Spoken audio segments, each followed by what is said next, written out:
gentlemen, a very good morning to everybody and welcome to the second day of our International Forum of European University Initiative. We're really happy to see you all here and we're ready to launch our first panel of the day.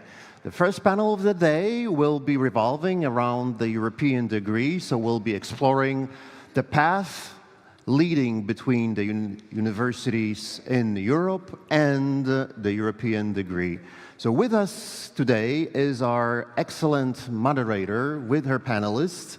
The moderator and chairing this session will be Director Katarzyna Aleksy from the Polish National Agency of the Erasmus Plus program and the European Solidarity Corps.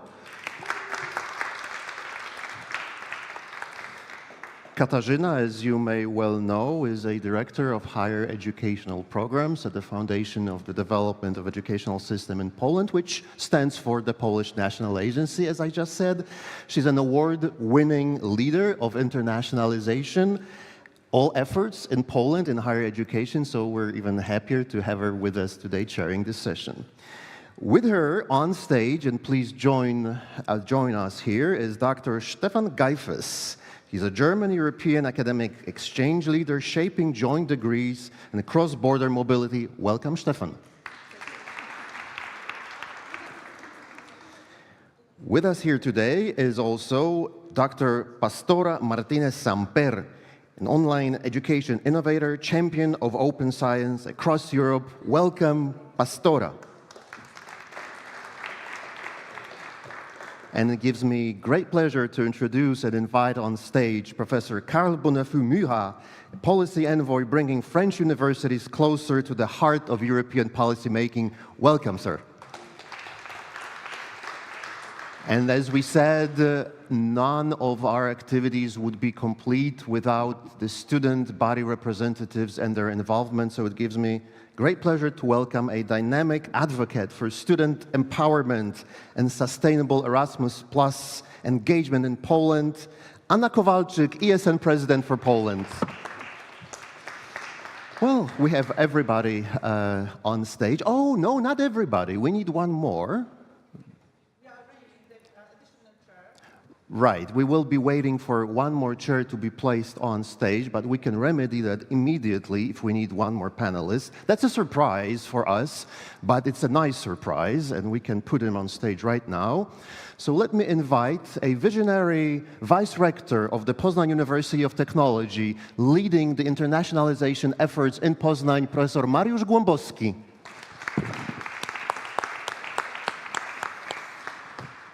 Thank you very much, and Katarzyna, you have the floor. Thank you, Marcin. Thank you for your kind introduction. And flexibility, as you see, is our second name. Unfortunately, our Norwegian colleague, Vidar Petersen, from HKDIR, so Norwegian National Agency for Erasmus Plus, could not join us.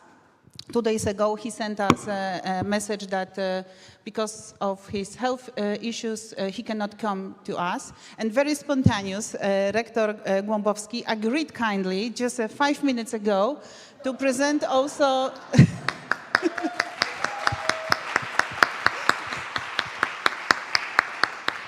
So this kind of flexible learning paths are recommended everywhere. So thank you for your understanding. Thank you also, Rector, for your understanding. Because of the chair, we are still working on maybe to give you the better chair. If not, it's okay. I'm sorry for that.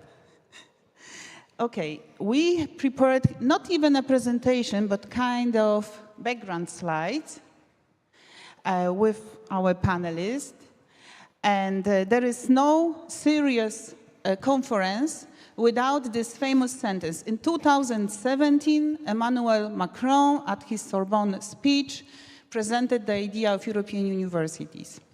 And I have the honor and privilege that in the panel, we have a composition of diverse representatives and contexts. We have a national agency, we have universities, we have representation of French universities as a rectors conference, we have also students representatives. We represent also different countries, which give us a great context from different perspectives.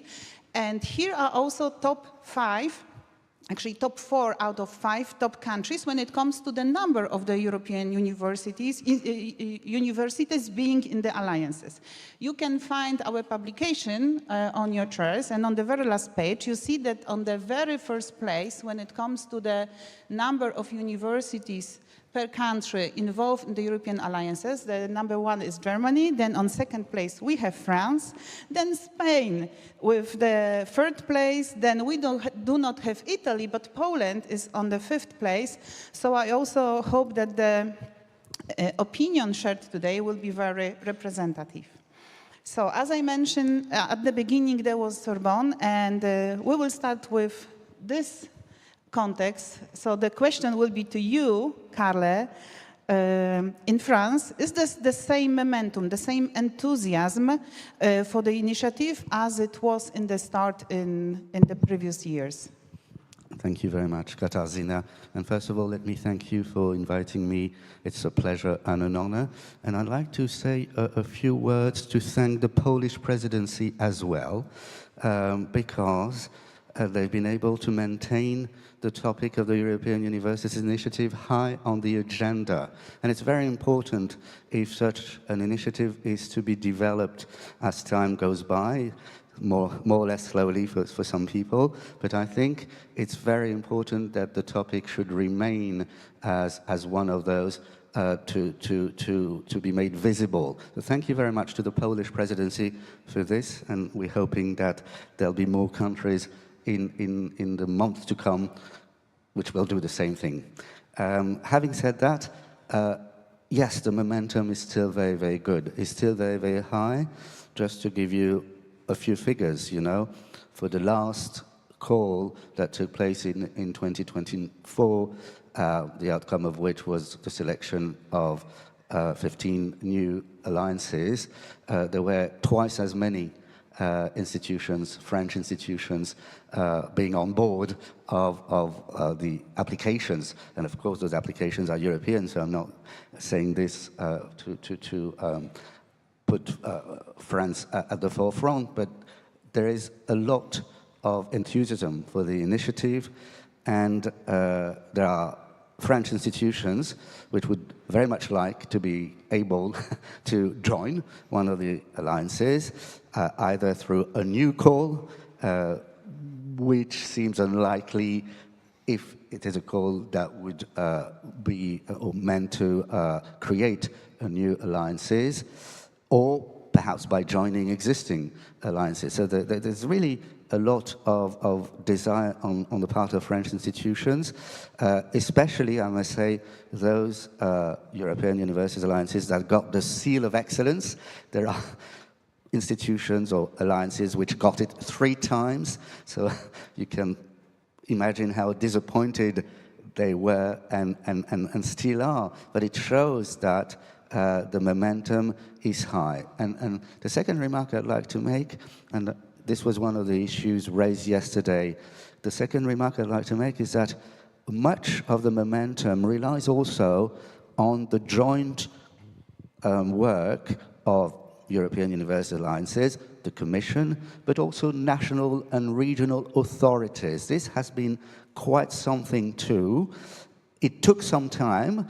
Well, the French institutions were very desirous of getting on board one alliance. The figures are well known, but the French Ministry, for instance, for Education and Research now organizes at least one conference a year on the topic of alliances and on either the novelties or the obstacles. You know, how can you get over some typically French problems, such as, you know, having a diploma printed on papier de l'imprimerie nationale, you know, on parchment from national printing authorities, which is very, very French, I must say. But still, these are topics which are being debated in annual conferences, and this has been very helpful. And I think that the support of the French authorities, either in Paris or in Brussels, because it is well known that they gave a lot of support to the idea of the European degree and the European degree label. That support has been well acknowledged. And to be honest, I think that even within the French national authorities, they would have liked perhaps the process to go slightly faster, you know, not having too many steps. The step-by-step approach is certainly necessary. It will create trust. It will create certainty. It will make implementation easier. But there were voices, you know, saying that perhaps taking 5 years before we get started with the European degree as such, supposing that everything before has gone well, was thought by some to be slightly too slow. So yes, momentum is still there, momentum is high, institutions really want to take part, and the support of authorities either at national or regional level has been extremely important and will remain so. So we can witness this in Brussels, we can witness this in Paris, and last but not least, also perhaps I'd like to say that we're working well together. We're working well with Germany, we're working well with Spain, we're working well with Poland. Through national rectors' conferences, we get on very well. We have really friends around this table, and I think that the support and the involvement of national rectors' conferences, CLASP, HRK, CRUE, and that's it, and is very important too, as, you know, honest brokers. I'll stop here. Thank you. I think also the enthusiasm is today here in Wrocław. As you mentioned, some already locations of the enthusiasm. However, we also probably will touch the subject of fatigue that will come in time. So it's not only the bright side of being a part of the alliances, but I just wonder how then in Spain the initiative was received. I remember the flood of Spanish universities on the ranking list, on the list of approved alliances. Congratulations. Is the energy still there? Yes, yeah, it's still there. And basically the same enthusiasm that probably in France, with some differences, but basically the same. The strong support in Spain has been since the very beginning, I must say. You can see it in terms of participation. So as you said, we are one of the we are a large country with many universities, of course, but almost all our public universities are in a European University Alliance now. We are, in fact, 56 higher education institutions in Spain, participating in 53 of these alliances, and worth to note that 13 of these alliances are currently coordinated by a Spanish university. Mostly important are our students, because most of the university students in Spain are also part of one of those alliances, which is very important for us and for the future. And let me also say that in terms of participation, I also want to mention all those non-academic partners that are also part of our alliances as associated partners, which are also pretty much involved in Spain in this. So in terms of participation, it's clear. In terms of contribution as well, we have been very much active at European level and also in our community of practice, so For You For All, at the project management team, at the board, and also in the topical group. So we are there also contributing to make this momentum stronger, not just at the national level, but also at the European level. And last but not least, in terms of alignment of the Spanish university system, we've been also working there since the very beginning, really strongly. Since the first call, there's been a very fluent dialogue with the Spanish Ministry for Universities, now University Science and Universities.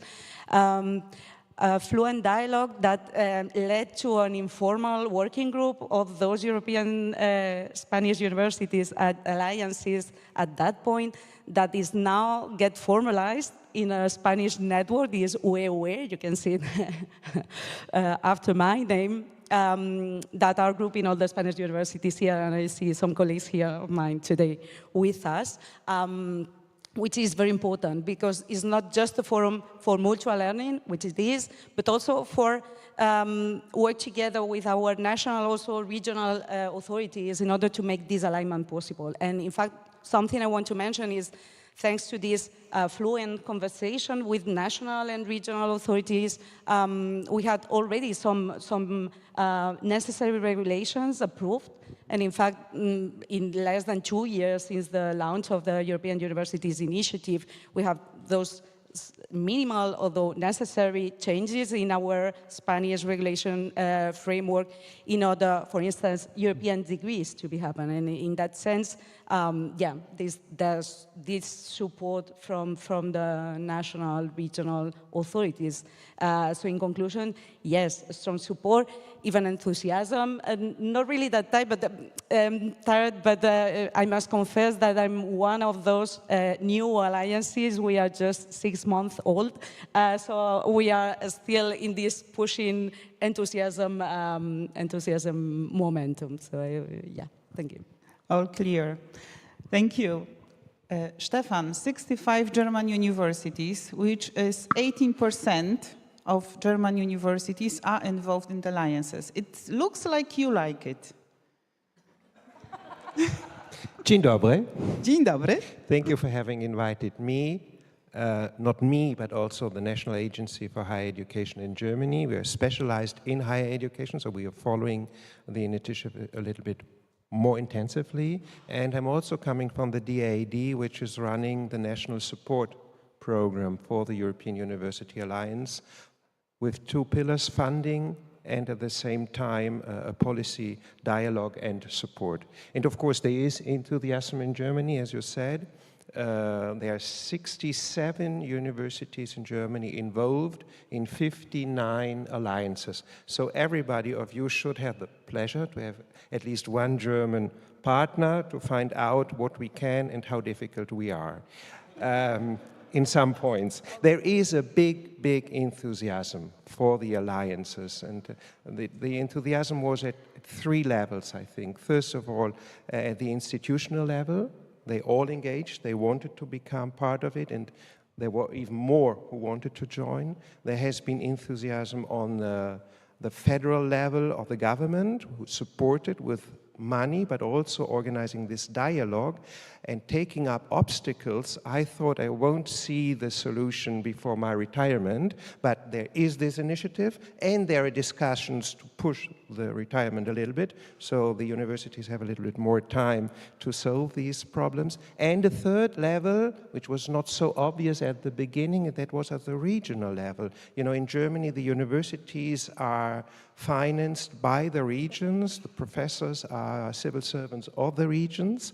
And now all 16 regions have an alliance, which changed the system. And they look, how are other regions supporting us? They're in a little bit competition, and that helps the universities to go abroad. Looks great. Keep my fingers crossed for you for the future. We will come to that. Before we come to students already mentioned as a partner, I will ask Rector Mariusz. You are enthusiast. I know you were in the pilot project. Now you are the coordinator, continue to be coordinator of the UNIS Alliance. Do you still like it after so many years? Yes, I'm Why? quite stable. Because we see plenty of opportunities, because as you know, as you mentioned, we have in the name of our university, we have customized this European University for Customized Education. Because of that, I agreed to be a part of this panel just 3 minutes before starting it. But 5? Okay. But still, we are able to encourage more and more people to be involved mostly because of the common programs, common and co-created courses. That's something that makes our faculties more and more involved. And it is not only about Poznan University of Technology, but we see that it is a main part that is attractive for our colleagues from other partner universities. Of course, some people are maybe not able to be involved for 10, 15 years and so on, but what we did as well at the level of management, we decided to have a legal entity, and as the board of directors, we have our vice rectors mostly for international relations. So they think about the whole university as the common campus, not as they don't think they don't consider the unis as another project. It's because they are try to make the whole initiative a sustainable one, and for us, common European degrees, but first common programs offered by many universities is a key element to make the whole idea, the whole initiative a sustainable one. So at different levels, at faculty level, at student level as well, we try to involve plenty of students, and also at the management level, we try to be still active, and so far it's quite good, quite well. Thank you. Thank you. You see, Anna, everything universities do for the students, at least in the pillar of education. So how Erasmus Student Network, how students perceive these efforts? I'm actually very happy that I'm the last, because I am about to kill the mood and kill the enthusiasm. Yeah, so I am not very optimistic when it comes to the reaction of students and involvement of students. Of course, we need to ask ourselves which students, how they reacted. Those within the alliances or those outside of alliances. But nevertheless, I think they have absolutely no idea what is going on overall. And I think it's a complicated matter. Of course, the alliances are still kind of fresh, so it takes time for people to adjust and to learn the name. Hopefully it will become another Erasmus, a brand, basically. But I don't see it. I don't see the enthusiasm within the students. Of course, I know there are student representative bodies inside the alliances, but those are, a couple of students picked from the whole university. So I don't think it's, fair to say that, okay, those 3 people inside my university are very optimistic and very engaged within the alliance, for the alliance. They're doing a lot of amazing stuff, obviously, but they are not representing everyone. And one of the things that we as ESN did is that we asked this question in the ESN survey, the latest edition. And we asked non-mobile students about their knowledge about various initiatives, various European initiatives. Obviously, Erasmus Plus for studies was wait, I think I have it. Yeah, 95% they know about it, so basically everyone. Then Erasmus for internships, for traineeships, it's 58, so it's a drop, a big drop, right? And then we asked about the Erasmus Mundus, it was 27%, and the European University Alliances is only 17%. So, okay, those are some people, but still considering the amount of students that we are having, it's super low. It's very low. And I'm also thinking, what is the reason for it? And I think, obviously, communication is one thing, but also the question of whenever the mobility is happening within the alliance, are we actually communicating that you are going, for the mobility within the alliance, not just to another university? I think this part is missing, that we are not really, kind of pushing the idea that this is all happening because of the alliance. And of course, thanks to the Erasmus Plus program as well. And I'm also wondering, if ever students will be that engaged, because I think they're very pragmatical. You go to university, you study, you have career perspective in front of you. Do you really go into technical stuff? I'm not sure if students are actually checking if the university, their desire to work on, to study on, is part of the alliance. I think they're very practical in a sense. So my question would rather be, it makes more sense to make the studies in universities per se more attractive to, as we know, like only 42%, I think, of youth are in the higher education. So we are not even reaching half of the people, the young people, right? So what can we do within the Alliance to make the universities in general more attractive to young people? I hope you have the answers. I mean, obviously, we need to ask students, what do they think about it as well? And obviously, involving the student representatives is a way, but the question is it enough? I rather keep the time, but I will ask you additional question because of what you said. Do you have any top 3 recommendations for the universities? What would make the situation better in terms of awareness and communication, as you mentioned, but also in terms of involvement, engagement of the students into alliances? And we are not talking of the numbers because you will never reach the 100% of students actively involved and enthusiastic about the European universities. But 3 main points that very easy way the universities could propose to students to get the, energy back. When it comes to communication, I think you need to involve Gen Z into communication. We are getting older and they're just getting younger. That's the problem. Maybe having an intern from an actual student from the first year or from the second year that can actually communicate with peers. There's always going to be a distance between the professors and the students. So maybe per communication itself, that's maybe the key, to maybe lower the tone. And I don't know, TikToks are trending. Maybe it's also the way for the universities to make it more attractive for the universities. And when it comes to involvement, I mean, it's hard. It's kind of like with the students' union and also ESN, you are always getting a smaller number of people that are gonna represent the rest of the students. So it's actually a question also for those student representatives. What are they doing in order to attract their peers and to communicate to their peers? I don't know, maybe some also micro-credentials for involvement in the alliances for students is a way. I think there are plenty of options, and I think universities and alliances are doing something in that step already. So practice sharing, again, would be the recommendation. I know that Stefan, you want to comment on that? Yes. You say, of course, the initiative is young and it takes time. And when we think of how to make it known to the students, we should not only think of the perspective going them out, but also the students coming into the universities, the internationalization at home.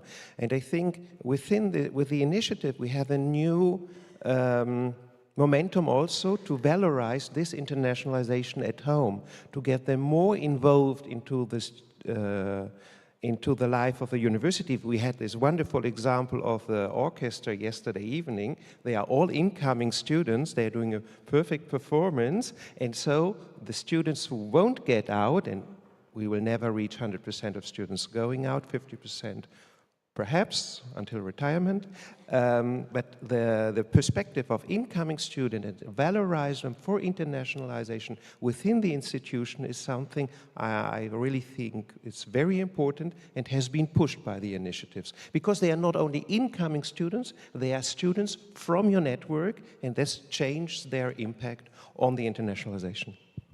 I know that you can comment on that, but we can have another one panel about the students' involvement. I'm sorry, Pastora, for that, but let's leave it also space for questions from the public for the last. And I know that the hot discussion and hot topic is still in the front of us. And I don't know if you remember what you have done on 27 March 2024, or the day after the lecture of the blueprint. But at that day, we were lucky to see the text of the blueprint and the European degree announcement. And I don't know if it's coincidence, but last year we also celebrated the 20th anniversary of Erasmus Mundus. Is it an accident? I don't think so. So I will start with you, Pastora. how is the position related to the European degree in Spain as a starting point? Okay, thank you very much. And I will introduce my comment to Anna in this question. So basically, as a spoiler, main message: Spanish institutions are in favor for this European degree, and this support is not new. We've been working, sometimes struggling in creating these joint programs for many years now. And what this blueprint and now the recommendation is bringing to us is, for, on the one hand, those now written standards and criteria that we can follow up, but also at least a pathway to make it easier for us to collaborate.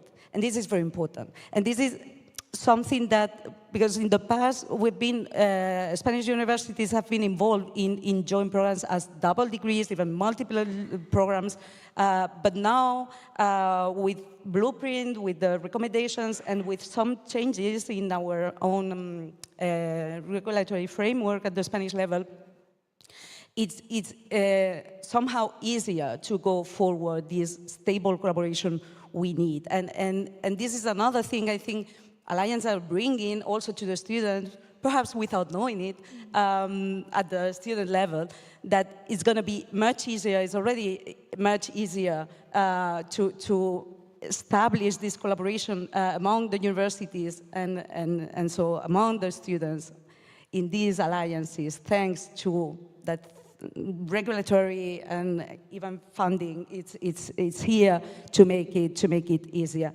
So coming back to your question, this favorable position towards the European degree, what we can see it also is that alliances have been an important driver to make it happen, and also to make the entire Spanish university system move in that direction. We've been very active in the participation of the pilots. In fact, in 4 of the 6 pilots we were participating. Even 3 of those pilots were coordinated by the Spanish university. And in this Spanish forum of higher education institutions participating in the alliances, we've also a topical group working on that, because we not just need this mutual learning, as I was saying before, but also making this conversation in terms of what are the capacities that are needed, also in terms of human resources, the technicalities, even the global infrastructures that we need to make it happen. And this should be put on the table. And also this proactive and strategic reflection by the universities, not just by the national and regional authorities, it's very important. And as an effect of that, we already have some changes in place, as I was mentioned. So in fact, in Spain, the incorporation of the European approach in our regulatory framework was put in place back in 2021. And we have some small changes in the regulation that even contemplates a template for these joint degrees, hopefully soon European degrees diplomas that include the logo of the alliances, for instance. So in that sense, this idea of going towards a common goal in the same direction, at the same pace, it's very important for us. Thank you, Pastora. Since Pastora mentioned already the 6 pilot projects, and they were launched, and then the results were discussed in April 2024 by the Commission at some meeting. Have some of the recommendations been already followed and updated? Could you please comment on that, Carle? Thank you, yes. I think, and I remember vividly the event in Brussels at the Université Libre de Bruxelles, when the results from the pilot projects were presented and listed. That was a very important step.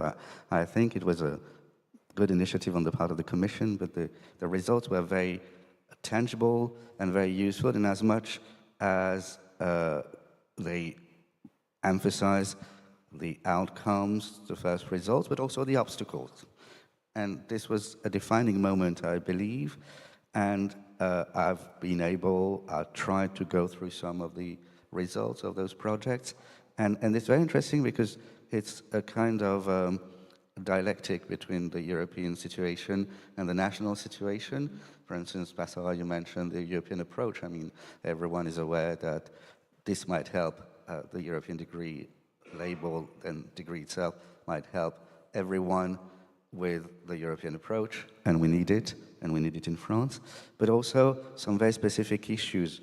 I'm not going to go back to the parchment issue, but for instance, the language of instruction. The question of the language of instruction, which is in France a very tricky subject, because normally you have to teach in French, you have to write a thesis in French, and so on and so forth. This, of course, is not going to be changed overnight, but the issue of the European degree and the issue of making it possible for French institutions to be on a par with their fellow institutions has made it possible to devise new ideas, new ways, and now the idea of using a language of instruction which is common, I'm not saying necessarily English, a language of instruction which is common is more accepted, better accepted by the French authorities. Of course, it's always subject to political changes. We know that this issue of the language of instruction is very much a political issue as well, and we're seeing examples in Europe where there are some unexpected changes in that respect. Still, the European degree makes it possible to move on, and therefore perhaps just to mention one pilot project, sorry for the others, but ED Affiche, for instance, was very instrumental, I believe, in listing all those obstacles and listing possible solutions. And they still claim, I mean, not claim, they're still ready, the people who've been involved and who've been at the head of ED Affiche, that they can give advice as to what to do to solve some of the problems, some of the obstacles. So they've not only been instrumental in helping national member states to define some of the issues for them, they've been able to list the obstacles, and they still give advice. It shows that they're part of the general background and that they've been really useful. It was also through ED Affiche that in France, the idea of having an annual conference bringing together national authorities, European Commission, and regional institutions, and of course alliances, and French institutions, was emphasized. And this has become common currency, if I may put it that way. So that really these 6 pilot projects, at least for the ones concerned with the European degree, I'm not mentioning those about the legal statute, but they were very, very useful. And I think it was a good move from the Commission to allow this to take place, and they're getting on. So obstacles are still there, and there's quite a list, I must say, but the European degree and the way national authorities work on their own all together makes it possible to move forward. Maybe long way, but worth to go. Sorry? Maybe it's a long way, but it's worth to be on the road. Yes. On the way. For the second time, you mentioned the national conference, so I will switch to Poznań because FRSC in 2023 and 4 we organized the National Conference on European Universities. This year we don't because we have the third forum, but next year we plan to do something together with Technical University in Poznań. Just save the date, 14th of May, but it will be national. But coming back to the degree, what was the reaction in the Alliance? You, as a coordinator, you probably had the responsibility to lead the consultation, gather the voices. What was the reaction within the Alliance? So first of all, we started in 2021 with elaborating excellence programs, customized programs for our students, for our society. So at that time, it wasn't our goal just to wait for something, just for publishing a blueprint or some other regulations. So our goal was to be prepared. So we started with elaborating 21 excellence programs, 7 at bachelor level, 7 at master, and 7 for PhD students.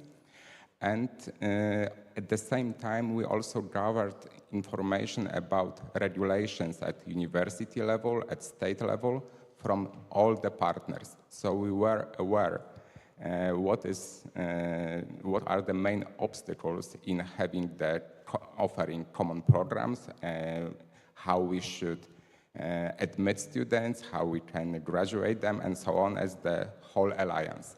So it was our starting point. Of course, the blueprint later on published was something that we were waiting with excitement. But it turned out that it is something that is in line with our expectations. So it was okay with us. Maybe I would mention that preparing the programs, we of course did some surveys at our local markets, and then we gathered people from other universities to create the programs that are customized, that are the best fitted to our society needs. So we also collaborate, for example, with National Agency for Academic Exchange in order to get some support for preparing such programs. Due to the support, we were able, for example, to offer some grants to our teachers, and they prepare 1,000 hours of pre-recording lectures, allowing them offering the programs. So the blueprint ensured us that we are on the correct path, that the whole journey is a little bit longer than we expected, and we started mostly with implementing the joint programs. We are convinced that the joint degree is something that is the best solution for further transferring to the common European degree. So yes, we were waiting for blueprint. It is something that is very important for us, and we follow the main rules included in that. But at the same time, as I mentioned, for us, it was much more important to have the content, to have the good ideas, how we can offer the excellence programs, the co-created courses to our students. And maybe last statement referring to students' involvement. From our experience, currently the short-term mobilities are the most attractive for our students. So plenty of courses we offered according to the following approach: 1 week at one partner university, then 6 weeks of virtual mobility with when students are able to work together on a common project, of course with some support from teachers and so on, and then 1 or 2 weeks somewhere else. And students having, for example, three such courses are able to visit 3 countries, 4 countries during 1 semester. And it's something that makes the offer more attractive. Of course, it is possible mostly because with the support of Erasmus Plus program. Yes? So it is not something that is just built in the European University project and funds, but having a good collaboration with Erasmus Plus, we are able to offer students such an opportunity. So changing the offer, making it more attractive to students, it's something that should also be included here. And yes, we implement micro-credentials as well. So Erasmus Student Network also issued a reaction on the blueprint. For sure, everybody is familiar with this reaction, but could you please remind us a little bit what was inside?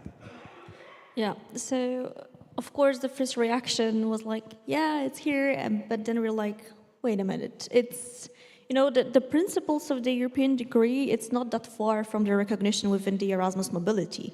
And we're like, okay, let's have a look how it's actually done within the Erasmus program. Is it, you know, functioning very well? No, it's not. No, it's not. And again, what we did, research, right? So not to be, just putting words into the wind, but what we ask also in the ESN survey is that did you have to change the courses while on mobility because of the discrepancies, what was offered online, then it happened, then it was offered that the course is going to be in English, then it was in Portuguese. So we found out that 42% needed to change the courses. And the question stays, how many of those people actually managed to find the substitute for the program, for the course, right? And they did not need to do the course back at home after the arrival, right? So still, the European degree, the biggest question is the recognition. And the automatic recognition is just a vision for now, unfortunately. Of course, taking steps is absolutely what we need, but it's going to take time. Again, I mean, everybody is aware that national legislation plays a crucial role in it. And also the monitoring of how it's actually being done currently is not very optimistic as well. In the mobility scoreboard in 2022-23, I believe, I think only 13 systemic legislations are having the automatic recognition, like 13 out of the member states. Like, it's nothing. I mean, something, but still nothing at the same time. So we are obviously very much cheering for it, but we are like, okay, let's have a look what is happening right now. Of course, looking towards the future, but working on the things that are not working right now already. And maybe if we can fix the automatic recognition issue within the Erasmus+, it will give us the answers for the European degree. So that's one thing. And also, like, speaking about the recognition, but also the services provided to the students, because it is in the end not only about the recognition within the European degree, it's about the student approach. Let's have the ECHA reinforced. Let's have a look what is happening there. I have a lot of comments about the ECHA and the implementation of ECHA at the universities. Even if there is the name, okay, let's have a European degree with University X and Y. If there are no student services coming along, it is not going to be attractive. If it's too complicated to go through the administrative burden, no one will do it. We know that people are dropping out of Erasmus because it is too complicated. It is too complicated to go abroad. So if the European degree is too complicated for students, how will they participate? I don't know. Life is complicated. Life is complicated. Blueprint, complicated in Germany or easygoing? If we speak about European university alliances and even European universities, I think it's quite logic to ask how to valorize, how to labelize the mobilities and the education get through the alliances. And the alliances have, to my understanding, a quantitative and qualitative perspective, objectives, and potentials. The objectives and potentials on a quantitative level are valorized via recognition and diploma supplements. On the quality level, I think that joint programs leading to joint or double degrees are a very well-known way to go, and German higher education institutions are very experienced in this field. We count, according to the German Rectors Conference, 600 double and joint degrees in Germany, with the whole world, even with countries with very complicated educational systems like Vietnam, where I've been very often. Unfortunately, within Europe, there are some difficulties, and especially with countries where most of the Erasmus students want to go. So there should be done something. When the blueprint came out, it hasn't been welcomed with the same enthusiasm as the European University Initiative. And according to the Rectors Conference, the German Rectors Conference, who made a survey among all German universities, they said that joint programs are welcome, that they want it easy to do, and therefore the instruments of the Bologna process should be fully made in place in all European countries. And Maria from EUA yesterday told us that in 1/3 of the Bologna countries, unfortunately, the European approach for the quality assurance is not respected. Coming more detailed to the blueprint, and I speak under the control of the German higher education institutions who are here in this room, they found it a little bit too complicated, and they wanted it to be more in line with the Bologna process. And the enthusiasm was not so big. The pilots have been cited. There has been one very good German higher education institution involved as a full partner, but it was only one of them. And at the conference, Karl, where we have been in Brussels, where the results have been presented, German universities were not present. So it was not a main subject for them, because they have already the experience in other fields and wanted it to go, to make it work within rather the Bologna process than a new process. But we have a solution now, but I think we come to that later. I hope, and I hope also that the next topic, the next part of our debate, discussion, will bring some, will rise the temperature even more, because agreement is great. However, for the good of the exchange, it's good also to share different opinion. Polish presidency was very challenging in terms of negotiations on the European degree resolution. And finally, we managed, as all member states, to find an agreement. And in May 2025, we can see finally, we could solve finally the text of the resolution. The resolution sets out the member states' vision for the joint European degree label and proposes a roadmap toward a possible joint European degree with 3 phases to be carried out by 2029. And alongside with the resolution, we could receive the recommendation that specifies the criteria for awarding the joint European degree label. For example, higher education institutions involved, or graduate tracking or transnational campus access to services. And of course, some more. This is only an exemplary criteria. I wonder with whom to start. Maybe with you, Stefan, since you kind of switch from the blueprint to the European degree. How do you see the recent Council conclusion, and which challenges, but chances for sure, you can define in Germany? First of all, a big thank to the Polish presidency to make this happen and possible. We have now a political agreement among all member states to go next steps. And that is something that was not so sure 3 months ago. So this is very, very good. And the steps, Vanessa told it yesterday, they are defined, but if you are quicker, you are quicker. So we have to go these steps. What is important for me now is that the steps are in line with the Bologna process, and I hope that the Bologna process will also profit from what will happen now.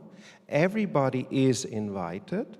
The member states, very quickly to elaborate how the label can be delivered with the Commission within 1 year, but the higher education institutions are also invited to start. And if you start to build up a joint degree, I think the member states won't take longer than you take to build up the joint degree, but that takes really time. So everybody is invited to use the possibilities which are in this Council recommendation, and then to see what are the obstacles that the member states can solve them on the one hand side, and on the other hand side to see what is the outcome, what are the benefits of it, and on this level member states will, in a later state, decide whether we will go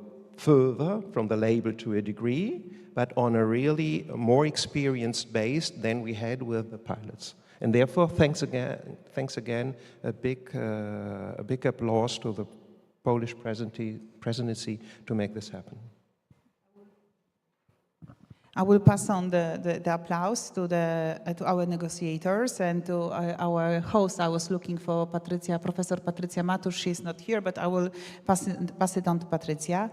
And Karle, last year the LETA report was particularly vocal in asking for continued support to the European University Initiative and in recognizing the European degree as a cornerstone of the fifth freedom. What has been its impact in France? Thank you for this question. I think it's important to remind ourselves that the LETA report had quite an impact because it gave recommendations on the funding of the European Universities Initiative, calling for 10 million euros per university alliance per year, and which is quite something. I mean, LETA was very generous, and I think we shouldn't forget this. And secondly, and this is more in keeping with your question, making remarks about how the European degree could help, could be one of the instruments used by Europe in order to further its objectives of competitiveness, going back to a topic which is very important. And one of the issues raised by LETA in his report is whether the European degree should be, to take up a word which was used by Vanessa de Biessanton yesterday, focused. Focused, that is, whether it should align with the strategic priorities of the European Commission. For instance, in terms of topics, you know, to put it in a slightly perhaps exaggerated way, should we have European degrees about hydrogen more than about anything else? This is an issue which is raised very clearly by LETA in his report, and I think this is an issue that we should perhaps try and address. And it's linked to another issue which was also discussed in the fourth panel yesterday, the issue of employability, which is really key. And I think if the European degree allows students, allows those who will benefit from it to have more possibilities in terms of employability, in terms of outcomes in general, then this will be a very important step forward, and it may very well help the European degrees implementation to go faster, I would believe. And in France, this is something that has had some echoes. There was a Senate report, a report issued by the French Senate last October, I believe, which made a few remarks about this, you know, what would be the added value of a European degree. Employability would be one of the possible added values. Another important aspect which is developed in the same report is, since the European degree would bring together several national systems together and would necessitate some consensus between those national systems, it would perhaps also make it easier to develop a kind of one-stop shop for funding, which is absolutely key. I mean, generally speaking, one of the difficulties of the whole process is that you have to answer several calls for funding in silos. So would a European degree, because of its main aims, help develop a kind of pooling of resources? That's also something that is pointed out by the report of the French Senate. And last but not least, just one more point, which I'd like to stress because we are very much convinced that this is an issue. We believe at France Université that the European degree should be research-backed. You know, that research should underlie the educational aspect of the degree. This is very French, I must say, but backing, making it possible for a degree which is an educational instrument to be backed by state-of-the-art research, and also making it possible for research to be funded through the whole European Universities Initiative is something that is stressed in this report and that we believe is absolutely key for the future of the initiative itself, you know, for alliances to walk on at least two legs, more than two legs actually, but research and you know, backing the European degree with research will be key. This is one of the points made in this Senate report. Yeah, you're totally right. I think the lesson from this funding perspective, like do not turn away education from research, is that we have to take, and especially with the word repeated so many times during this perspective, like synergy. So this could be an answer for the next funding perspective, the synergy between education and research in one university, because as you said already, there are not only two but more legs. University stands on all legs. Without one, could collapse. Somebody may ask, for whom is the European degree? For universities, for students, for the employers, as you mentioned. What was then the reaction of VSN to the European degree label? Do you feel like you are the main actors in this policy? I wish. I mean, it was kind of similar to the blueprint, right? So again, a lot of enthusiasm at the beginning, and then in the end, like, okay, let's be, you know, realistic about this. I mean, I totally agree that the implementation of the Bologna process should follow. It is, you know, another topic for discussion, I guess. But you know, the question is, how do we make the European degree not becoming another Erasmus Mundus? You know, not becoming elite, but an actual reality for all the students. And of course, this is an additional value. And also, let's remember that not everyone will be interested in the European degree. Like, some people just not care that it's actually a thing.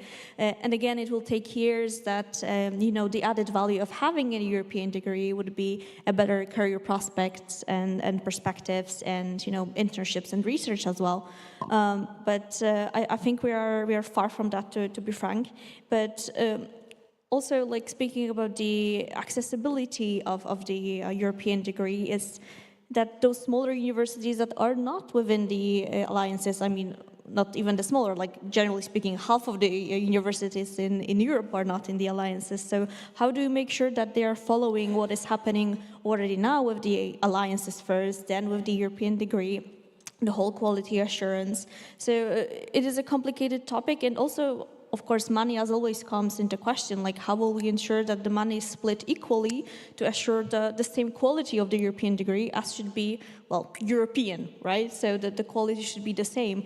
But also the question is then, okay, do we have one quality standards, or do we make it adaptable for the universities? If each university, but each national context is a bit different. So the clash is there, and I don't think we'll have the answer anytime soon, unfortunately. But let's hope for the best. Let's prepare for the worst, right?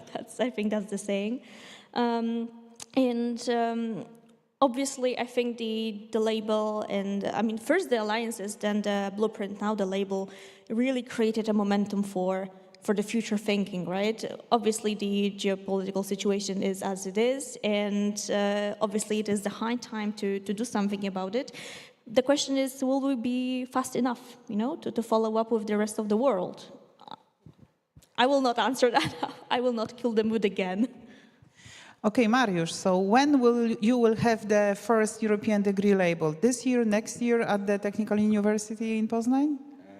I hope that in 2 years' time, because we have to graduate our students to offer it. So, of course, for us, it's a great opportunity to support our degree, common degree with European label. But even more obvious is that our final goal is to offer the European degree, the common European degree. But it is not only about the degree. For us, it's a set of rules leading our universities, partner universities, and also universities not being part of European universities, how to teach students, how to do research together with them in order to fulfill the best practices, to implement the best approach at all the higher educational institutions across Europe. So it's a set of tools that should help us in creating the better education. Also, I fully agree with what was said before from the point of view of employment and so on, and all the skills. We have different levels of education. So, of course, we have to take into account some engineering perspective. We have to have into account research perspective and so on and so on. So, having different levels of education, we are able to implement the best practices, to implement the best approach to teach students. But yes, I suppose that also referring to your question, is it for universities or students? I think that it should be interesting for students, or it could be interesting for students. In case of universities, it depends. Yes, so it depends. As I suppose that some universities could be more interested in offering the common European degrees. For some of them, it will be a quite long-lasting process to agree with other partner universities, to share their reputation with some other universities, and to agree to offer the common one. As something additional one, as European label, for sure it's not an issue. But in the case of the common European degree, a joint European degree, it could be an issue in case of some universities. So compromise and joint understanding, right? Sure, as always. And also, as my rector said yesterday, also some shift in our minds, yes, which is more important, our individual approach or the common approach in case of well-established universities. Pastora, I have to confess to you something. I think I'm Spanish by nature. I'm very impatient. And I think if this roadmap that is already known, isn't it too slow for you, for Spanish universities? It depends, no? No, it depends the pace. So in terms of university, maybe it's not that fast, but maybe it's not that slow. But the point I want to stress is universities, we haven't waited for the blueprint. We haven't waited for the council resolution, although it is fantastic to have it here. But we already started. So as my colleague said, for instance, within the Spanish universities, but within the alliances, there are already joint degree programs going on already. And this is part of this commitment that we have many of the universities in Europe for this transnational educational collaboration for many years now. The good thing for me is that it's not just part of an instrument, call it whatever it calls. What the alliances and now the blueprint and then the label and hopefully the European degree are bringing is a stable framework we need in order to collaborate together. And going beyond a funding program and of funding programs, which is for us is really hard to make it work. So what I want to stress is that point that we are already having results because those joint degrees are already there. Some already have been already launched. Some others are in the process to be launched. And this is thanks to the strong commitment and also the strong collective effort between the universities, but also the quality assurance agencies that are working together for this mutual understanding, mutual learning, in order to make it happen. And in our case that we are launching a new joint bachelor with another Dutch open university, this collaboration between our quality assurance agency and theirs, it's been extremely important. So this is already happening, and this is something I want to say, but but we need more, for sure. And coming back to the students, so it's all about facilitate this access, not just the access, but also the success within this journey, this international exposure for those, and I see many faces here in the room that have been working in international collaboration at university level for many years now. What we can see is that we are there, and thanks to these council resolutions, thanks to these pilots, thanks to all those things that are now put on the table, we are able to have more and more instruments to make it easier, to make this facilitation, this international exposure finally happen, hopefully faster than what we can. But as I said, we need more. And here, if I may, for national, regional authorities, we need this simplification, and I was mentioning, we need the support, stable support, and we need also the alignment across Europe, because if not, this won't happen. And this is something we all know, and for that, those council resolutions and also those maybe not that easy negotiations that finally came to an end, a positive end, are so extremely important because they also give us like the reaffirmation that we are going on the good direction. We are going, a common goal. But we also need time and space for learn by doing, because we are also experimenting, we are also putting pieces together. We need the feedback from the students, we need the feedback from the academics, and also our management teams in order to make it happen, and this will take time. Erasmus Mundus teaches us a lot, but it was at the master level. Now we are enlarging the process with bachelor level, even covering the doctorate level. So we are in this process. And this idea brings me to my main idea that what's bringing stability, what's bringing alliances to this whole process towards a Bologna, finally, process at the end, is this framework of stability that we are building up together, which is crucial for us. So compromise, joint understanding, stability, and patience. Okay.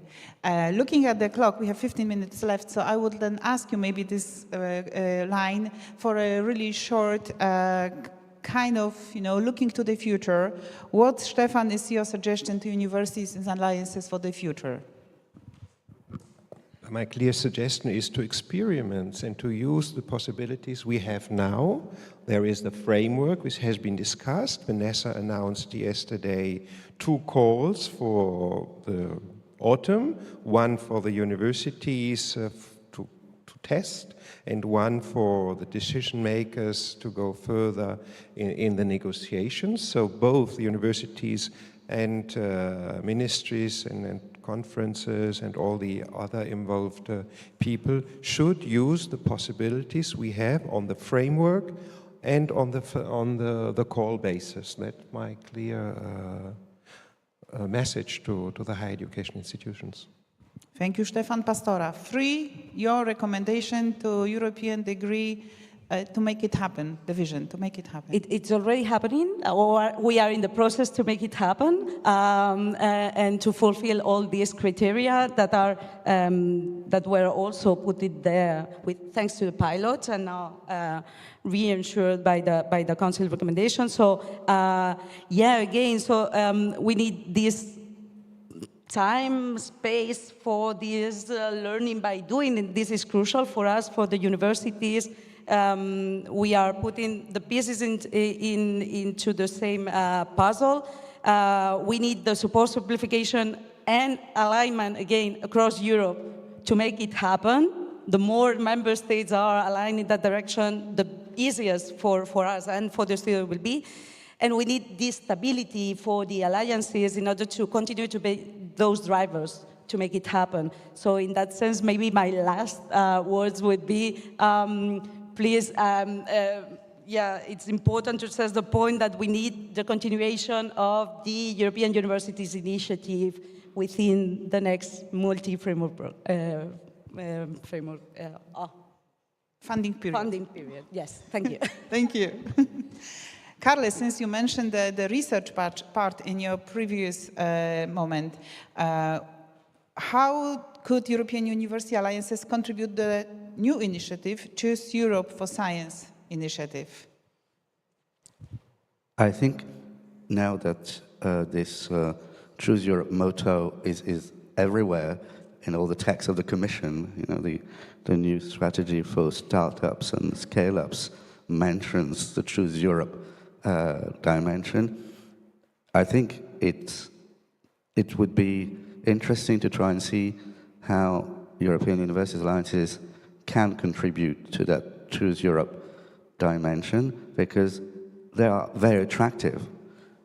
Seen from abroad, they may be very attractive, and in the current geopolitical context, they may be attractive to students, researchers who wouldn't have necessarily thought of going to Europe. And I think that we should try and make the most of this context. And based on existing instruments in the French system, I was wondering whether European Universities Alliances could try and share the burden of recruiting foreign researchers, attracting foreign students, you know. Could we imagine that one institution hires a researcher or attracts a researcher, for instance, through the Marie Curie Sklodowska actions, and that researcher can have a more stable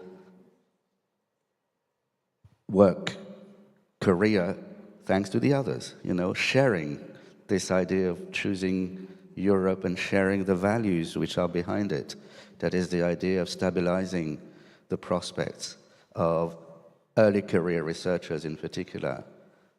That's something perhaps which would be worth working on, putting to the test, you know. And this is also something that was mentioned in another report. We mentioned the letter report, but the Heitor report, which is about the future research framework program, explicitly mentions the idea that European universities in Europe should try and attract early career researchers, hence the Choose Europe Marie Curie instrument this year, but that the European Universities Alliances should perhaps try to figure out new recruitment strategies. And it's something which is not very much on the radar, I believe, of European Universities Alliances so far, but I think there's really an opportunity there, and there's really an opportunity of bringing together national initiatives and European initiatives. There was this launch event in the Sorbonne on May the 5th, associating France and Europe, but of course it works with other member states, and there are several initiatives in that perspective. There are several other member states having developed their own Choose Spain, Choose Netherlands, Choose Austria initiative. So I think it would be perhaps worth putting to the test new ideas about how European Universities Alliances can attract scholars, researchers, and early career ones in order to bring them the stability they're craving for. Thank you, Carle, for this comment. Thank you, it's very important. And I think also Union of Skills touches this subject, more general, not only when it comes to researchers, but general, attracting the skilled young people to Europe. Thank you. Anya, in your opinion, what should be the involvement in students? To some extent, you already answered the question, but if you could repeat the main message so we can really keep it in our minds. Yeah, I'm actually glad that you mentioned the union of skills, because I think we should go fast, but at the same time, I think we should stop and look at a broader perspective. Because in the end, the European degree is for what? For entry to the career market, right? And then I think to some extent we are very old-fashioned, not only universities, but also general education systems. We are pumping so much knowledge, but not so many skills. And I hope that this whole discussion and the initiative of the European degree will actually make us rethink what we are actually teaching and how we are teaching to make it not less attractive, more attractive, for youth to actually enroll into the higher education. And I think that's where the students come from. Like, just ask them. Of course, I know it is complicated. Another survey, right? People hate surveys. Maybe if there's a prize you can win, they will do it more eager. But, use the student bodies that you have. Do not only rely on the student representatives within the alliance, for example, but, reach to the students' union, reach to the Erasmus Student Network, to basically anything that is present at your university. Because in the end, it is for them. It is not, to some extent, it is for the university as a body, but in the end, they will be holding the degree. And they kind of need to shape and to give you the opinion if it's actually going to be valuable or not. And I wish everybody luck in the consultations with the students, because I know it's challenging. But I absolutely do see the need of the consultations here, especially with their expectations, what they actually are expecting from studies in general, not really the degree, but actually, in what place they want to be after they actually graduate, and they do what. They need to know what to do with the skills and the knowledge they got. Thank you. Mariusz, if you could have the glass ball, what would you see in this glass ball? Okay, so first of all, many bright ideas were delivered before me, so maybe just 3 recommendations. So I think that first of all, we should identify and share the best resources we have. Human resources, equipment resources to build and deliver the best offer, not only to students, but also to young researchers and so on. We should be open to the whole society, not just for the students at the age of 20, 23, 4, 7, and so on. And in order to achieve many of these goals, I think that we should have enhanced the collaboration with industry, with many stakeholders. Also, in terms of collaborating with industry academia, as yesterday just Cisco Academy was mentioned, but it is something that exists for many years. Yes, we collaborate with them for more than 20 years. So collaboration with companies, with business, with society, also in order to offer internships in different countries. Yes, we are doing it in our UNIS University. We have the international internship portal, where our students are able to choose the best place. So sharing resources, opening the university to the whole society, and collaboration with the external stakeholders. Thank you very much. We have still some time for the questions, and if we even extend the panel, then you will excuse us to prolong for the coffee break, because you're ready after your coffees in the hotels. Thank you. Justyna Szostak-Daństek. I will be speaking on behalf of the Enhance Alliance, so 10 leading technical universities in Europe, including ETH, Zurich, TU Delft, Polymi. I will not continue, but quite a lot of, let's say, well-established universities with a well-established approach to education. And what we believe is that the European degree, in the sense proposed, is a dinosaur. Sorry, it is old. It is more than 20 years old, the whole concept. Mundus is 20 years old, 27% of students know, or maybe they don't know, they heard about it. How many professors, how many employees at our universities understand what the Mundus program is? I can give you the answer. At my university, I am the only expert. and I am helping universities around. People from Warsaw, from Krakow call me like, Justyna, please help us, okay? The awareness is not there. The obstacle is not the Polish law, okay? It's the mindset of the people that we have.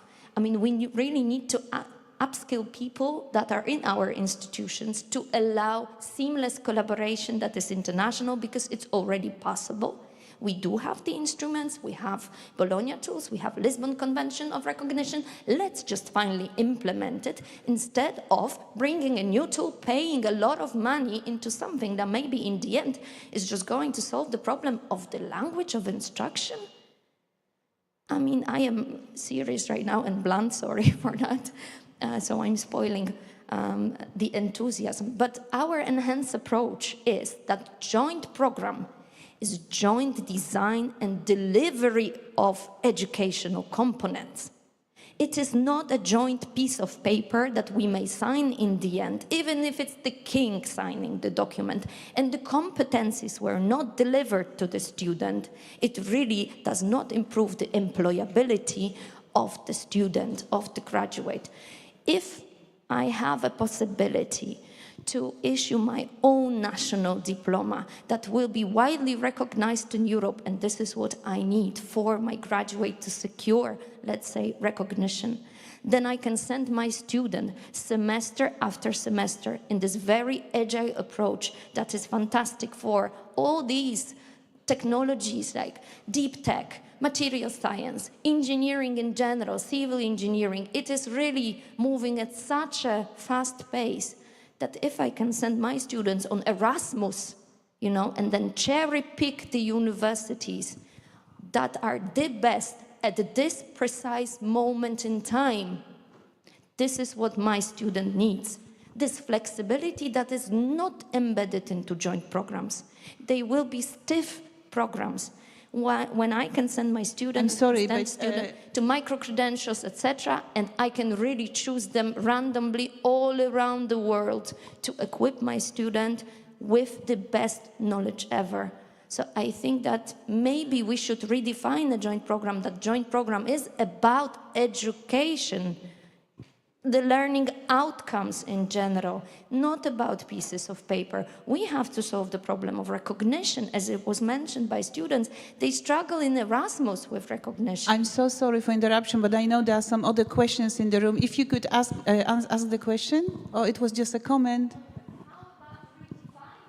But I think we're not the right interlocutors. You should talk to member states. Come on, the debate which has been going on, member states are not all in favor of the European degree. I mean, and the discussion that we've been having is about those aspects as well. So I think we all agree that it should be more flexible, it should go faster, but talk to member states. Yeah, fully agree, but there are complementary approaches. So a single degree from one of those universities, leading universities, is great. But those joint approaches built up together across the alliances are also great. So I don't think we should find this polarized, dichotomical debate, because I think everything adds towards this common goal of this mutual automatic recognition at the end, but this needs mutual trust. Yeah, thanks. Adding a point on the time, we are discussing a lot, looking for sometimes a very diluted consensus, inventing a European degree label. Explain to me what is a degree label. I never understood. Because maybe we are not brave enough to say we need a European degree and that's it, while the rest of the world is moving forward and quickly forward. It costs us ground. I will take two examples. How many countries in Europe have higher education institutions that are relying on American accreditation agencies? All. In business, more than 1/3 in engineering. And when ABET, for example, in engineering, is asking for modification in the curricula, they are really doing it. So now the question is a question of sovereignty, and I think we need to be quicker. Thank you for this comment. Do we have any other question or comment from the second row of chairs? Dorothy? I did it on purpose. We talked before the panel. Yes, no, yes, no. I think I would have a lot to say because I think the panel has been very, very interesting in a whole series of issues which are indirectly linked to the European degree, but not necessarily directly linked to the proposal of the European degree. And I think there are a couple of things we really need to bear in mind. And one is something that Pastora has said, and that is the need for alignment. I think that one of the huge virtues of the whole proposal for the European degree is that the idea, and it's not a new idea, I'm not going to suggest it's a new idea, is that we need the member states to move forward in a very coordinated and aligned fashion. So when Carl says speak to the member states, well, but not individually. I think it has to be a very coordinated approach, and that is something that does concern me for the future. And I would have an awful lot of other issues to pick up on, but I think I'll leave it there. Thank you, Dorothy. I'm sorry for asking you by name, but I knew that I can count on you. Do we have another final comment or final question? Oh, thank you. So this one and Veronica. Thank you. I'm from Lyon One University and Arcos Alliance. I have a question for the student representative, because you're very important for universities, you're very important for alliances. We need to hear your voice more, to listen more. It was very important, and thank you for everything you said. I think we needed to hear it.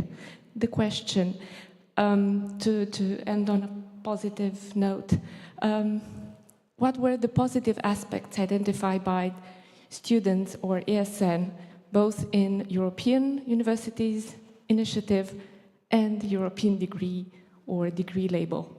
Thank you.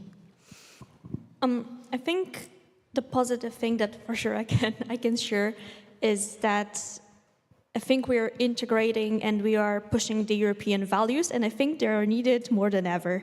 And you know, the Erasmus Plus program has become a brand right now. And I think, we know that almost everyone knows Erasmus. And I hope that behind those brand names, people, youth understand what is actually behind it. It's that it's not just another program, but there's the common values, the common programs, in a sense, into the collaboration, the freedom of movement, the freedom of learning and teaching. So I think in that sense we are going to the right direction, that we are pushing the initiatives that would mean something. They're not be something, but actually mean something. So of course we need to be better at communication, that was said already, but I think that's for sure the positive thing from it. Okay, we had one more hand up, Veronica. Hi, thank you so much for this panel discussion. Fascinating, huh? So I always learn new things on this topic. But I'm still puzzled about the financial implications. And I think this has not been addressed, and I follow this topic, and all the time I feel like, but what is this oil that we need to throw on the wheels, So how do we set things in motion? So I wonder, what is your vision for that? Do you think it has to be funded under Erasmus Plus potentially in the future, or nationally, or I don't know? So what is the model, or do we have sufficient funding under the initiatives? I'm still puzzled, So the colleagues mentioned, and also Anna in the panel, that Erasmus Mundus is a very elitist program, So one scholarship costs 40,000 euros, So it is the cost of Erasmus Mundus. It's not the design of the institutional design of joint programs. It is the cost of scholarships for students to come to study in Europe, And then if we have embedded mobility windows and we want to upscale mobility also through these joint programs, how are we going to fund this? So how is it going to connect to the inclusion goals? So I'm still puzzled, and I know this is a very big question, so I didn't want to throw this at the end of the panel, but I'm still wondering about the vision for the funding, Thank you. Don't be afraid, you are not the last, you are the second last. If I may just comment, and of course, we will all claim for funding and looking forward to the MFF to be announced within 1 month, hopefully, as the draft proposal. However, and I'm really pro higher education and Erasmus and alliances. However, we are also aware of what's happening around us and how many resources are needed to be distributed also to other let's say, to the sectors connected to the preparedness union strategy. We know what is happening with the climate, with the political safety, with all these floods, fires, and accidents or rapid changes that are happening around us. And Erasmus is competing with those phenomenon happening around us. This is a tough job.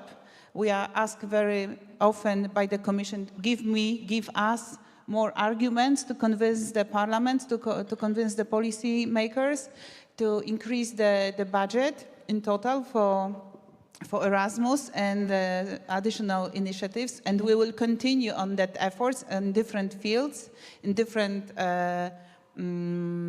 bodies like ACA is doing, like national agencies are doing, like For EU for All is doing, and in many other bodies. But this is what we can do, raise our voices and argue and lobby. Maybe some other answer? Yeah, maybe for sure it's a question of funding, but not just funding. So maybe we can also try to find better instruments within the Erasmus Plus program, also in order to facilitate, to make this happen, no? And I have concrete that, so the mobilities in all the cycles, not just for the 12 months. I mean, there are many things that can also be done in order to reinforce the program and to make this binomial of excellence and inclusion for all the students, not just for a few of them. Or even, we were discussing at the Spanish level, what about the portability of scholarships, or many other things that I think could be also put on the table beside the funding, ensuring also the funding for sure. And also, I think that the optimal usage of the resources with the funds we have. So, for example, having the blended mobility, 1 week per course of physical mobility, 6 weeks of virtual mobility. So it also is helpful in order to save funds and also to offer more positions to our students, more mobilities. Kasia, can I just add one thing very quick? I think one question is how much money will the Erasmus get? That's the first question. The second question would be what will be the distribution between the sectors and what will be the shift in the budget? And I'm very afraid of money going out of the higher education into another sectors, talking also with the MEPs, that the leading one in negotiations, not very optimistic. And I just hope that we don't forget what the Erasmus was created for, and I hope that Key Action 1 will still be the leading key action in Erasmus. And as much as I love projects and as much as I love working with adults and other NGOs, I'm sorry, but I think Key Action 1 in higher education needs to be the base. But, I mean, we'll see what will happen. Thank you. So my name is Vera. I'm from Portugal, and we integrate STARS EU Alliance. And thank you to all the panelists. This was a very interesting morning for me. I love the discussion, very productive, with a cautious but hopeful, positive hope perspective. In following the first intervention from the audience in a positive and constructive perspective, I would recommend for you, for all community of practice, to bring to this discussion on the next event also the national agencies. We need them because I truly believe we are allowed to co-design, to jointly prepare the courses from ground zero. There's no mentioning in any of the documents forbidding us from doing this. So we are doing it, all of us. And that's what we want to do. But then we need to make the processes of approval in all countries more lean. We can't wait 3 years for an approval, and that's happening. We waited 3 years for the first approval of a joint degree, and that's not lean enough. We can't wait for that. Our funding can't wait for that. The students can't wait for that. And it's very positive that yesterday we had an external stakeholder in one of the panels, but we need more. One is not enough. We need also to bring the external stakeholders, the employers, to the discussion. So hopefully the next event we will have the same topic, European degrees, in a similar panel, but also with the national agencies, also with the external stakeholders, and with some academics that bring the research perspective, because I do agree these new degrees need to be research-based and research-grounded. So it was just a suggestion. Hopefully someone will grab it. Thank you all. Thank you very much for the voice, for this voice, even in the name of the national agencies, right, Stefan? Thank you for your patience. Sorry, it's okay. So thank you for staying with us a little bit longer. Thank you for your interactions, and thank you, my dear panelists, very spontaneous and planned panelists, for being with us and sharing your opinion. It was great for me also listening to you. And I know many subjects were not touched, not mentioning funding, but also quality assurance recognition. There is much more connected. A separate conference could be on that. But we have to finish in order to leave a space to fresh our minds and be ready for the next session. So thank you so much, and thank you as well very, very much. Give him a big hand. Thank you so much. All right, ladies and gentlemen, as we are running a bit behind, coffee is served, and we're meeting back here in half an hour, 11:45. Thank you so much.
start off our last panel of the day, session number 6. It is the session devoted to European universities acting as role models and game changers on the way for a systemic transformation of our educational system. And with us here today are our distinguished panelists,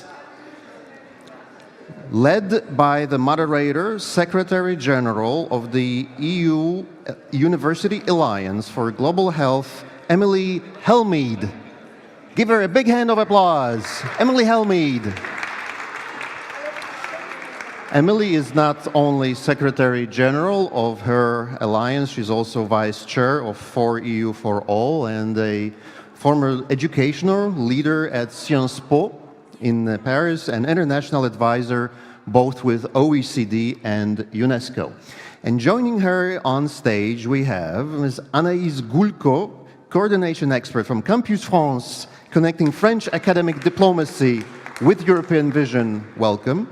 With us here today, and we're very honored to have her with us on stage, Vice Rector at the Warsaw School of Economics and the former Deputy Minister for Labor and Social Policy, Professor Agnieszka Chłoń-Dominiczak.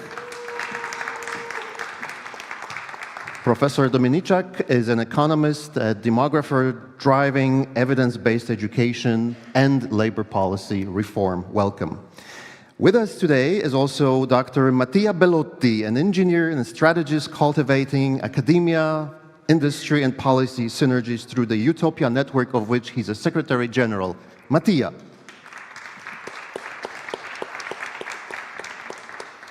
And with us today is also a public administrator, a devoted civil servant, internationalization leader, orchestrating the National Agency for Academic Exchange in Poland, flagship programs, Dr. Piotr Kępski. Ladies and gentlemen, we are complete, so now, Emily, you have the floor.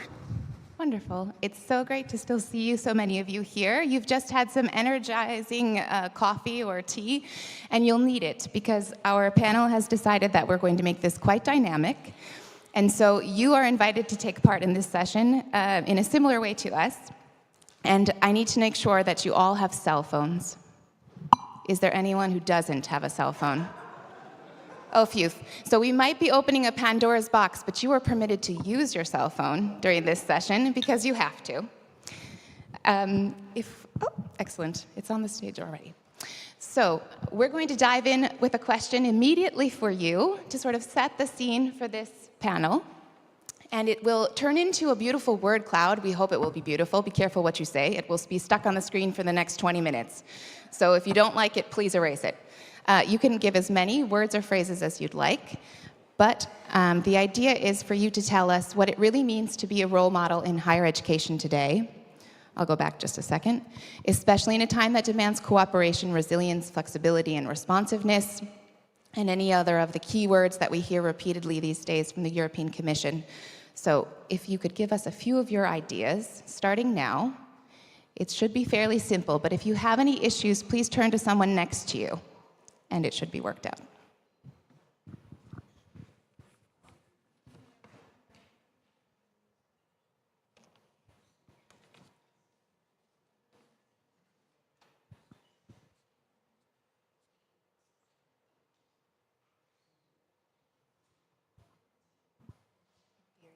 Start to appear. See what happens. There we go.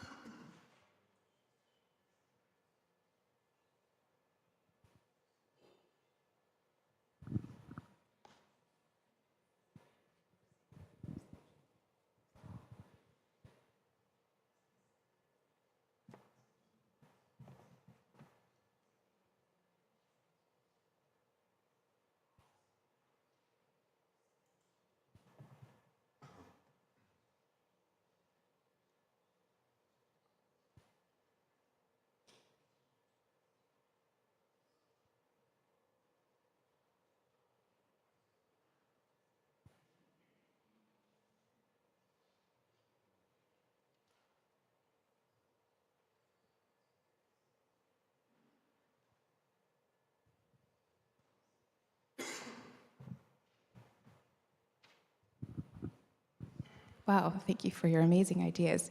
You can keep going, you don't need to stop, but we'll get started.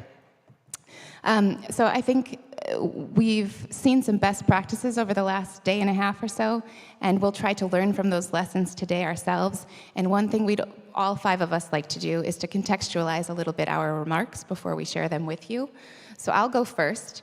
As Secretary General of UGLO, I come from a perspective that's related to having research-intensive profile for our universities, also having very large and old universities, and I'm sure many of you share this experience. The fact that change takes quite a bit of time is something that happens when we have institutions that aren't used to changing in an accelerated manner.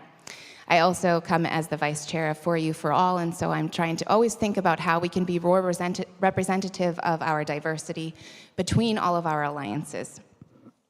And I think what I'm seeing on the screen, although it's constantly moving, is that there's a little bit of the family dynamic that you've mentioned a few times. It's a nice analogy. It seems a bit cheesy, but I think the family dynamic kind of explains things pretty well.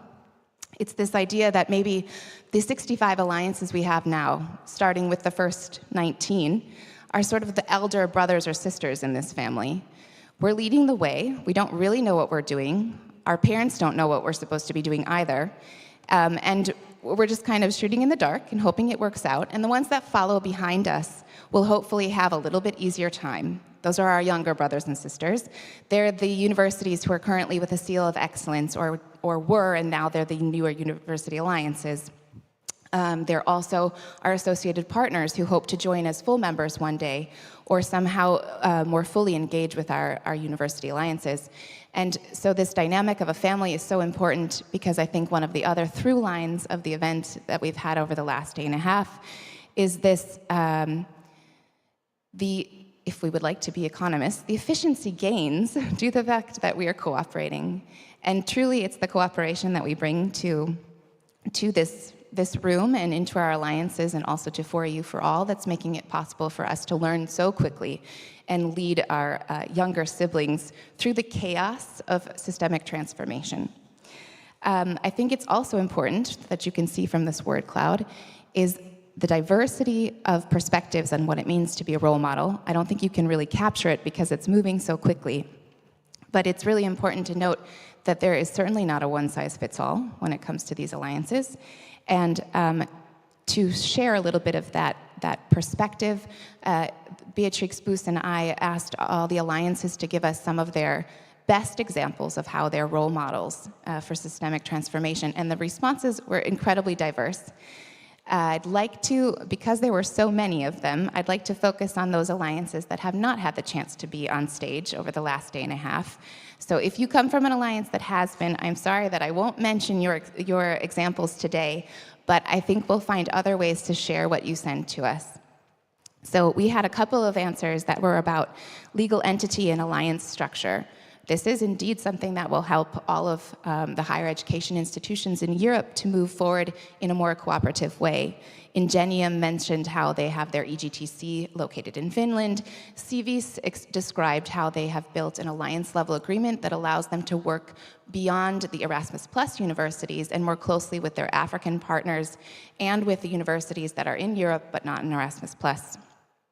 We also had a mention of these connections with and for society. So an example from UNIC is their Center for City Futures, where they bring together HEIs, government, industry, civil society, and environment. And we have the example of Eurotech and their Collider format for challenge-based learning, which is something that's replicable in other universities and between other cooperation mechanisms. Redefining education is, of course, something that we're tasked with with funding from Erasmus+. And we have some amazing examples of innovative programs that we can see in UFA, with their joint bachelor's degree, made possible through extra cooperation with accreditation agencies, which is definitely a best practice to carry forward.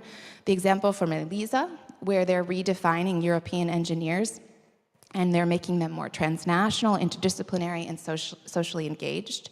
And the Unite Doctoral School, which is supported by those things that, seem a little bit boring in the beginning, the frameworks for co-tutel, for example, but really those are the strong foundations that allow us to do exciting things on the outside. We also have examples of how important student engagement is between our alliances, and we've just come from one of the parallel sessions where we talked about student engagement. It's an ongoing challenge for all of us, but little by little we're figuring out some of the things that work the best. One great example is from UNITA, where they have had an alliance-wide e-vote for their student assembly elections.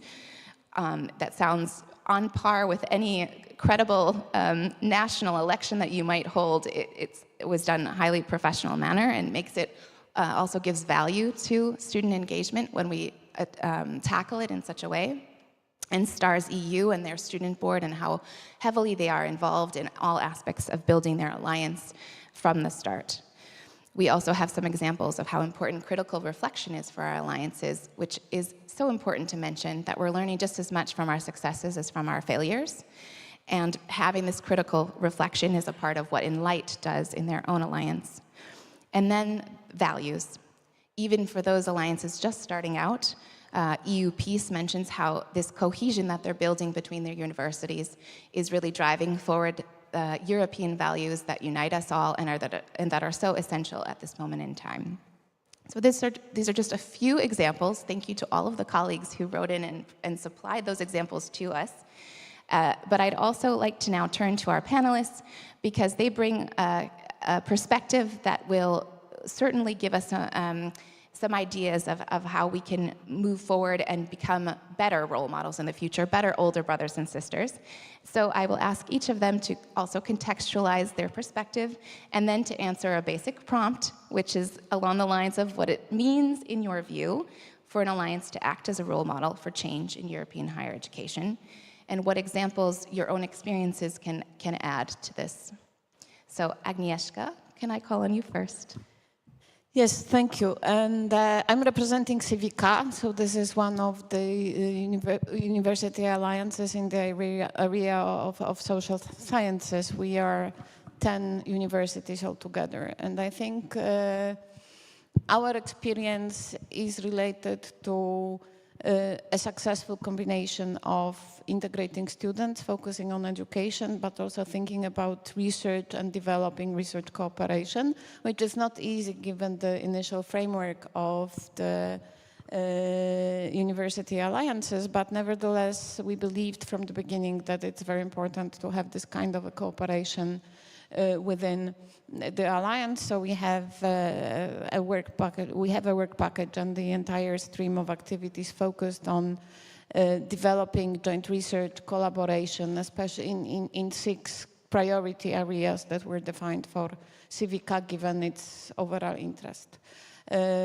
What we have also learned, it is important to really blend things together. So think about education, thinking about cooperation between our students, but also developing friendships and closer links, promoting young researchers in exchanges, and giving access to our open resources, including training, including PhD courses, including short courses that are available, and that gives this kind of a cooperation building, mutual understanding of what we think as being important for students' development, for education, for research, and also values that we share. We actually had a meeting of our presidents yesterday when we discussed a statement on our values given the difficult times we are in, given the geopolitical situation, what happens in different countries around, and how we should stick to our values, how we should promote our values, how we should indicate that actually higher education and research has tools, has opportunities to bridge the gaps, to promote dialogue, to focus on what's the core of our not only European but worldwide values when we think about humanities and social sciences. Thank you very much, Agnieszka. I'm hearing the importance of the intersection of all those corners of the knowledge square, the importance of values, and kind of creating that space for creativity and safety in our academic communities so that we can continue to drive forward innovation. That's the only way to do it.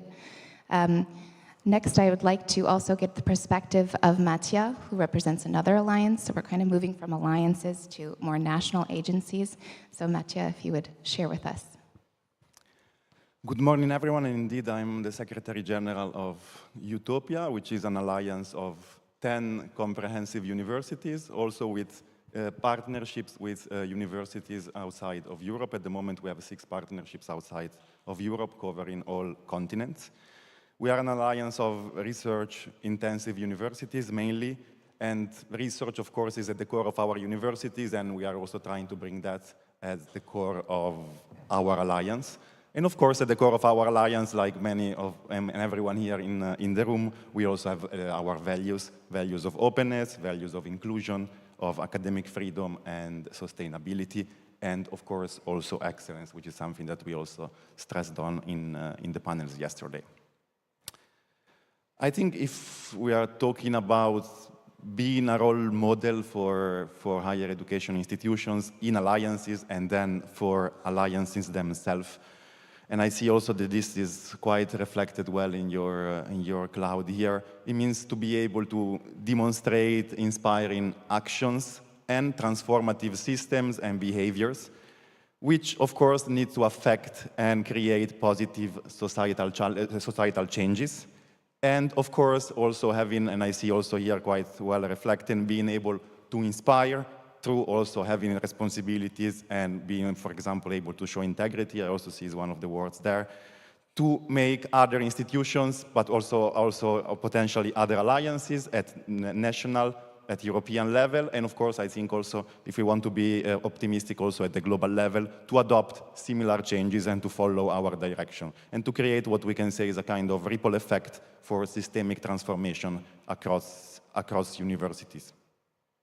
I think, and I see more or less here also on the word cloud, I think we all agree on this broader and, let's say, general definitions of what it means to be a role model. And what I would like to stress, and as also, of course, coming from our perspective, but I know is a shared opinion across many of the alliances, is that alliances need to be role models for transformative actions across all the missions of universities. So education, research, and third missions of innovations and outreach to society. And I think this is something really important that we always need to remember to ourselves. When looking at Utopia, so at our own context, I'll try to bring briefly 3 very good, I think, in my view, of course, unbiased examples of, in Utopia, we are trying to be a role model and hopefully to develop activities and frameworks that can benefit other alliances and in general network of higher education institutions across Europe. One, and it's something that perhaps I didn't hear in your initial also overview of other alliances, is the development of an inclusion framework across all our institutions, which was developed early on at the beginning of the alliance and now is operationalized through an inclusion action plan across all our institutions.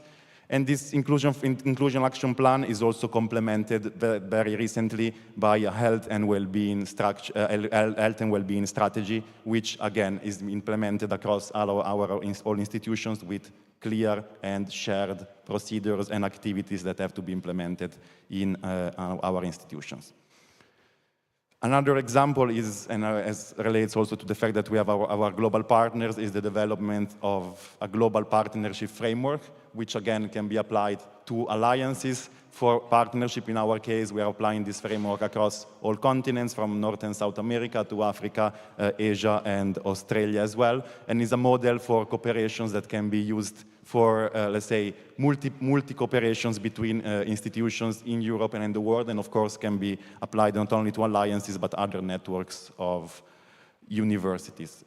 And perhaps last but not least, before concluding, I also wanted to mention the establishment of recognition tools, which in our case we call the Utopia label and Utopia micro-credentials, which are tools for and applied to co-created and co-delivered educational activities at the micro level. So activities that are embedded in the existing curricula of our universities, and we believe really can have a very scalable effect and reach a very high number of students, again, also in the line of being as inclusive as possible. And to develop these tools, the label and the micro-credentials, which of course are backed by quality assurance processes and procedures at our institutions, we really had to develop changes at institutional levels because in most cases, especially when it came to micro-credential, some of our institutions were not yet delivering micro-credentials. And also when it came to label, we had only a few existing procedures in our institutions. And I think that can also be a role model at national level, because I have to say in one or two of our institutions, we are also operating with micro-credential without a clear and agreed framework for micro-credential at a national level. So we really hope that also the activities that we've been doing to develop those frameworks can really implement and, let's say, make changes also at a national context. Thank you, Mattia. What I take away from that are two things. First, that inclusion is much wider than just your own universities and utopia, but that you're seeing this as something that you're open to the world and you want to expand and have knock-on and ripple effects more globally. I'm also, maybe this is subtext, but I'm also hearing about good problems as all of our alliances are going through these transformations. We're encountering challenge after challenge or problem after problem, but they're good problems because when we find them and we try to solve them, we make it easier for the next alliances or the next higher education institutions to do the same thing.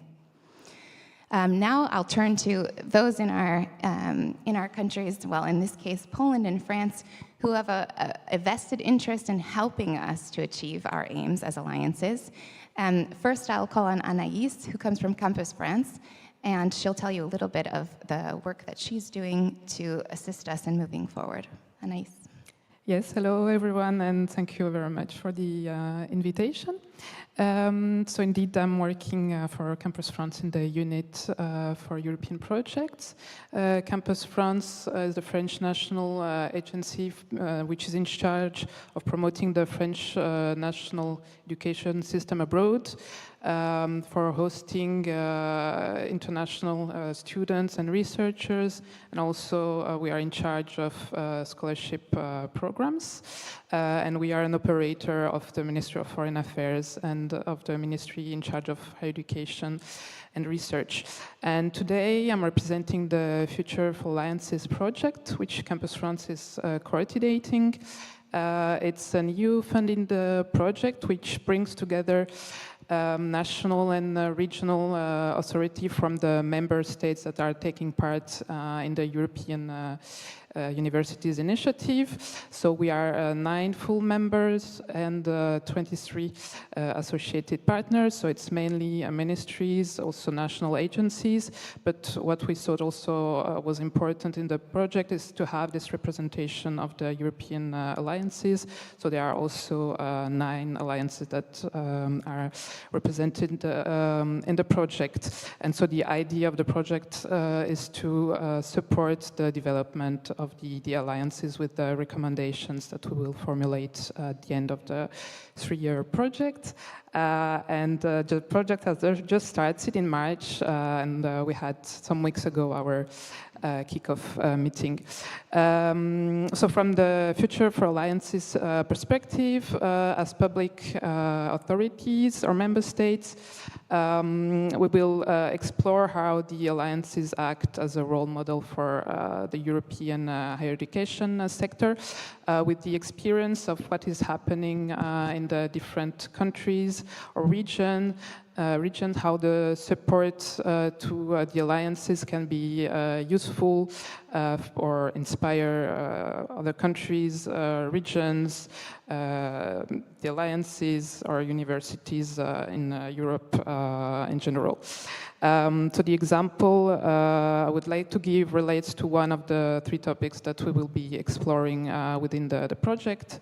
It's the topic related to the sustainability and coherence of funding.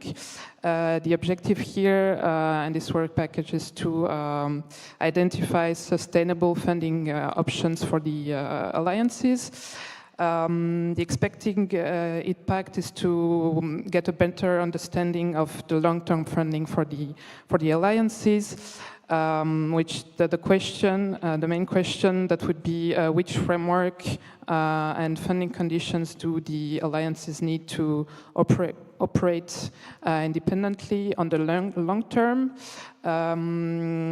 and both in all of their missions, including education, training, and research.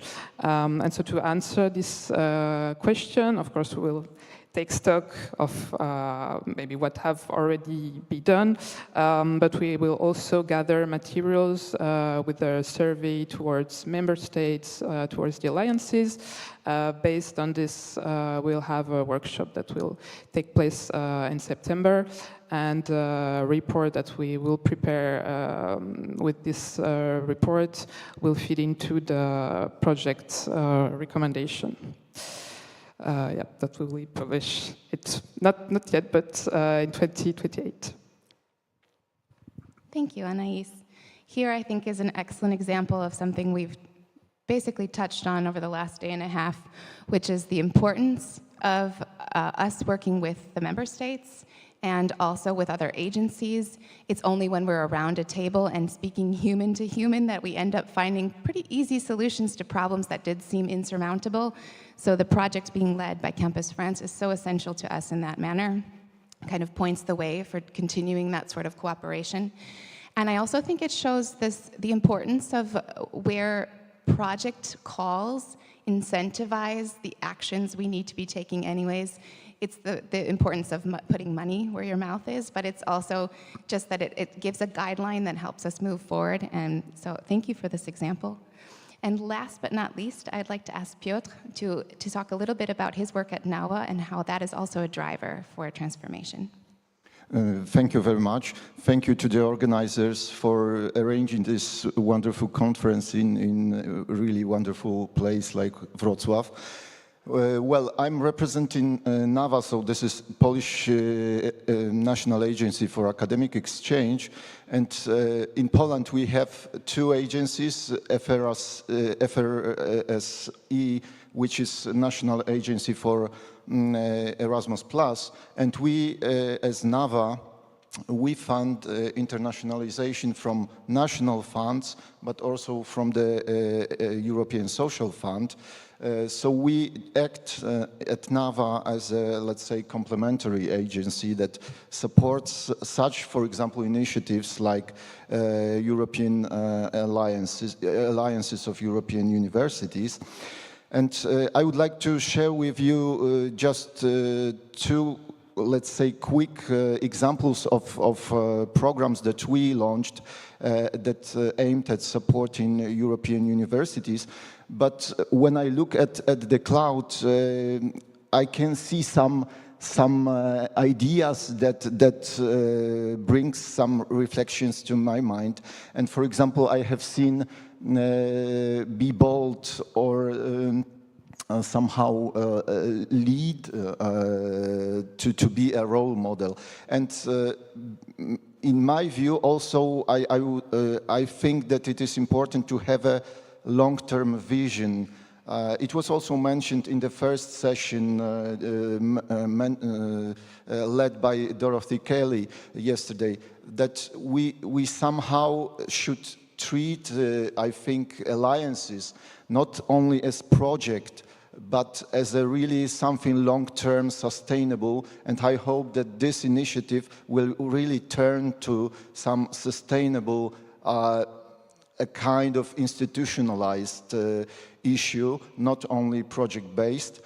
But of course, we should also complement the alliances by launching various projects, as it was mentioned by Anais, for example, or by projects like NAWA launched. So what we done? First of all, I would like to share with you that we have national support for European universities. We have a program called, since 2024, called Support for European Universities. We have already had 2 calls for proposals. Currently, we are evaluating the second call.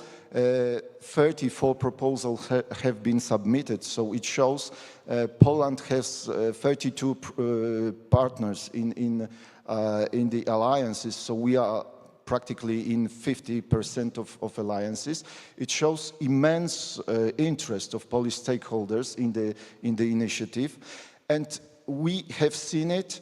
We just wanted to respond to these needs, and we provided funding.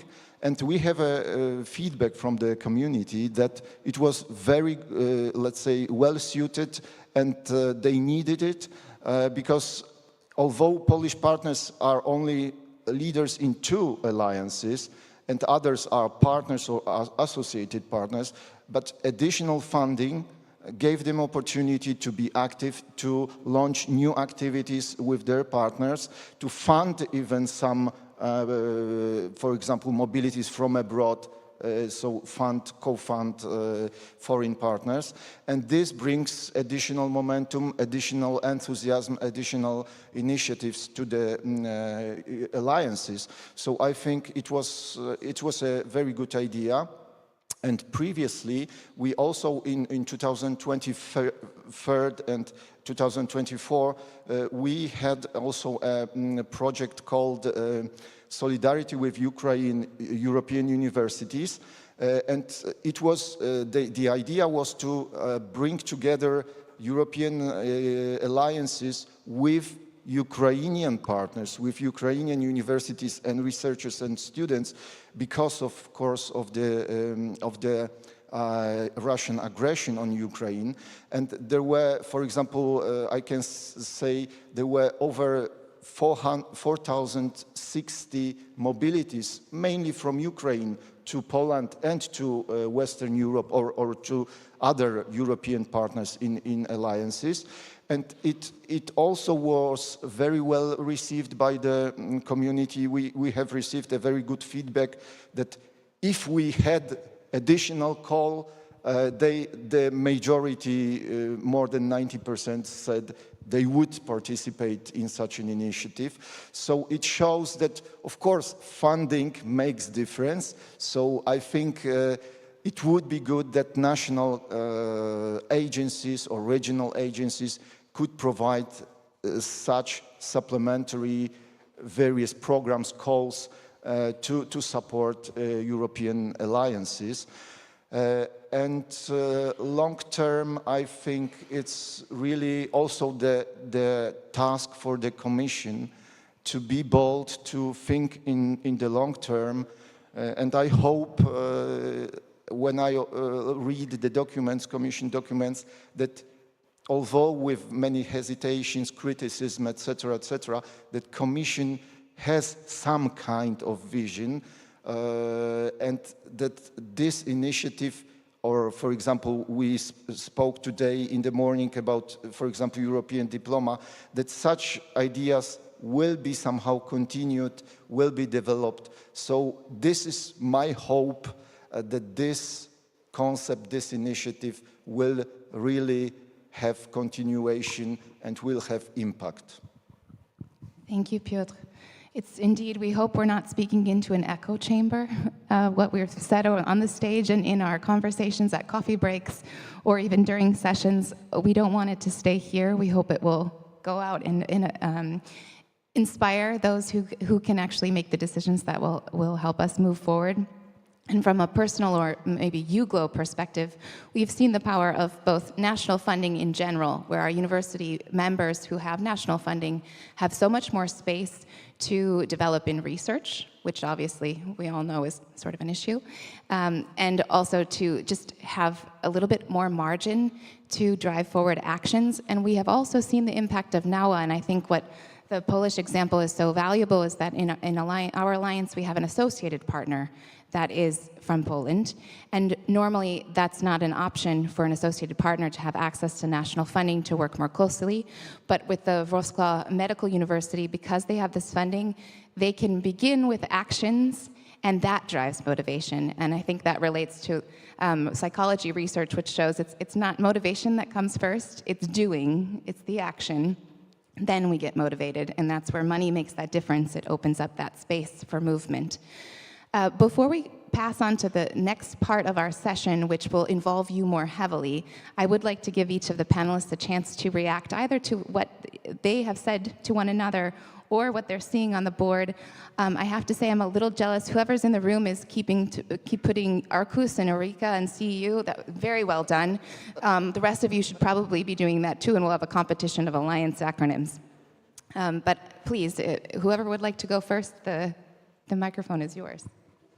Yes, I think it's very important to see the alliances as a, let's say, a seed or a beginning of different other activities. And indeed, the national funding that supports these kinds of activities is very important. So we did benefit from the NAVA funding for extending our cooperation with Ukrainian universities and supporting mobility. And I think it has a tremendous value given, again, the geopolitical situation and support for Ukrainian researchers, development, but also developing new links that enable to pursue with joint research activities, as well as Civica Plus initiative. So again, supplementing with other sort of potential activities of what we can do with the Erasmus Plus funding. So I think it's very important to see a perspective of how we can develop alliances using different kinds of initiatives at the national, European level, but also regular funding like Horizon programs to sort of build stronger alliances and for better education and better research. Thank you, Agnieszka. Would any of the other panelists like to comment? Anis? Yeah? Yeah, sure.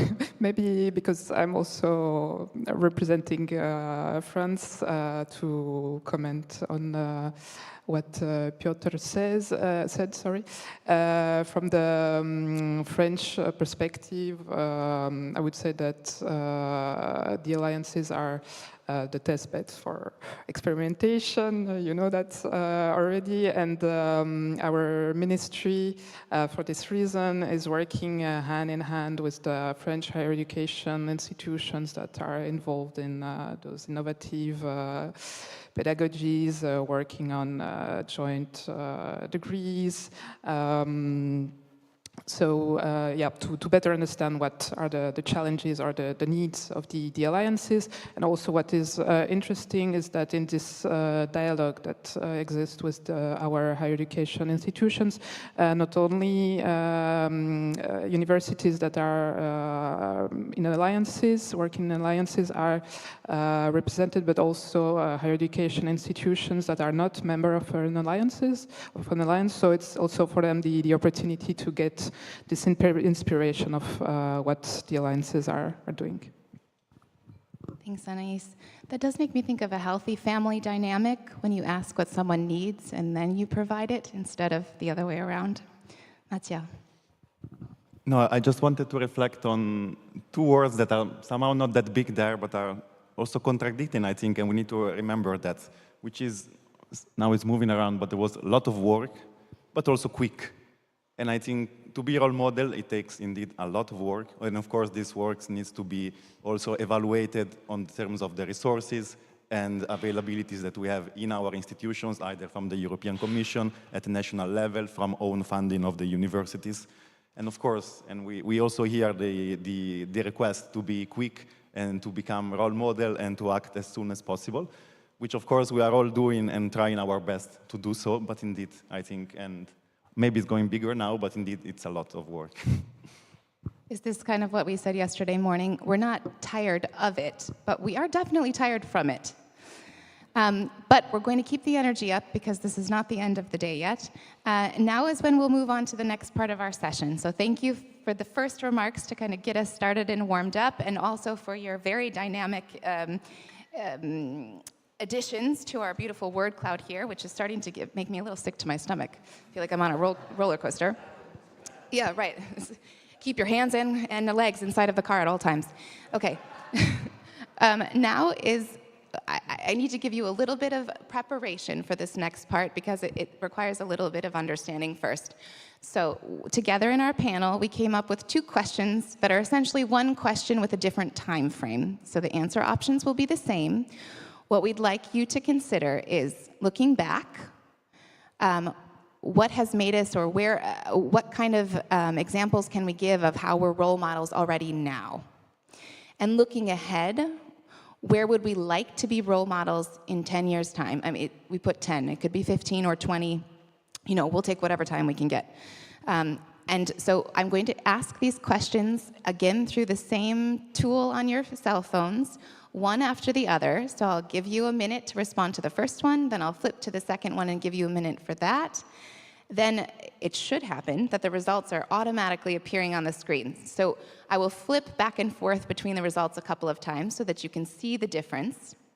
And then we will all engage in a discussion. So the panelists on the stage will prepare their own thoughts, and we will invite you to turn to someone next to you that you don't know, if you can manage, and discuss the differences that you're seeing and a discussion question that I will put on the screen so all of us will try to answer. Then, see, it's quite complicated. Then the panelists will start with their remarks before we get your remarks. And it's okay if you don't have questions. If you just want to share your opinion, we're all open for that. And we'll hopefully have some back and forth between us. And if it's very dynamic, maybe we'll go over the time limit a little bit before we move on to the next session. And if we're all too exhausted, don't worry, we'll put you out of your misery and we'll move on. But I'm expecting you'll have some strong opinions. So let's get started with the first question. This is about looking back. What have we done to be role models so far? And if you don't see what you'd like to see on the screen, I'm so sorry. We did our best. Also, you can have multiple answers.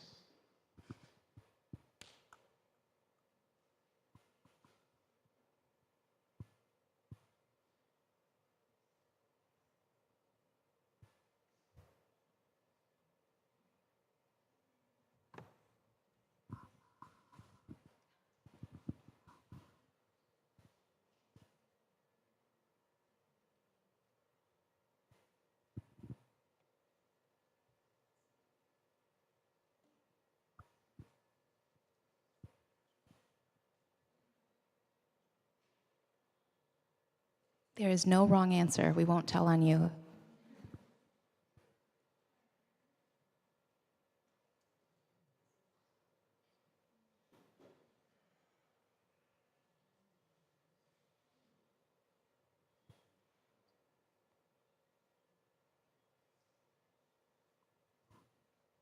Okay, I'm seeing less movement, so I'm going to be bold and I'm going to go on to the next question. So now you've seen these answers. It's the same question, but where do you want to be role models in the future?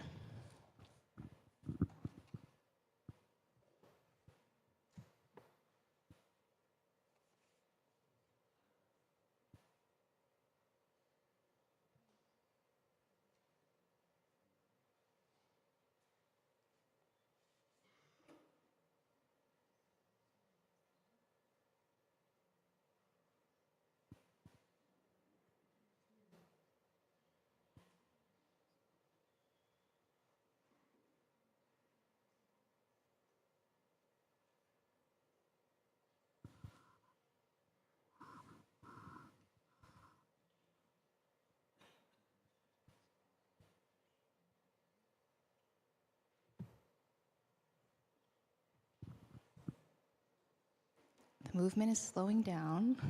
Just give you a few more seconds. Okay, I think I can detect some differences, but we're going to flip back and forth between the two results and see what we can pull out from it. So this was your answers for the first one. And this is what we see in the second one. So first one, second one. Does everybody kind of capture the threads here? Feeling good? Because then I'm going to show the screen with a discussion question. So if I can flip back and forth one more time. Okay. And so the question for all of us is, in your opinion, what would need to change, whether it's in terms of support, policy structures, for the European Universities Initiative to truly serve as a role model for systemic transformation in the ways you have envisioned? And of course, if there's no change necessary, we should say that loud and clear, but I'm guessing that that's not the case. So please turn to someone next to you and discuss this together. We'll give you 5 minutes, I'd say, and then I'll put my hand up and you can finish your thought and we'll come back to being together on this. So go ahead and discuss.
warned you. It's hard to stop when you've just started, yes. When the hand is up, the mouth is closed, as they say in elementary schools in the US. Okay. I will immediately, thanks, Matya. I will turn to Piotr first. So we'll just have some quick-fire 1-minute remarks from the panelists, both on the trends that we noticed and on this question. And then we'll open it up to you. So if you would like to share something, be ready to shoot your hand up in the air once the panelists have each said something. So Piotr? Okay, so, well, it was interesting to see your, let's say, views in this, let's say, quick survey. Of course, it shows some trends, tendencies. I don't, let's say, pay much attention to the numbers, but general trends were that current achievements were with regards rather to joint diploma or developing some models, business models or models of legal framework models or something like this. And it's clear that nowadays it is very important. But for me, very, let's say, interesting was this trend for what happens in 10 years' time. And I can, for me, it was very interesting to see that you highlighted the problem of attracting to the world higher education in Europe. So I think it's a great task for European alliances, and we should be aware of this, that we as Europe, the alliances are not only for our Europe, for our national countries, but it is a kind of flagship also that should be visible in the world and should attract students and researchers from abroad. So I think it's a very interesting interesting concept.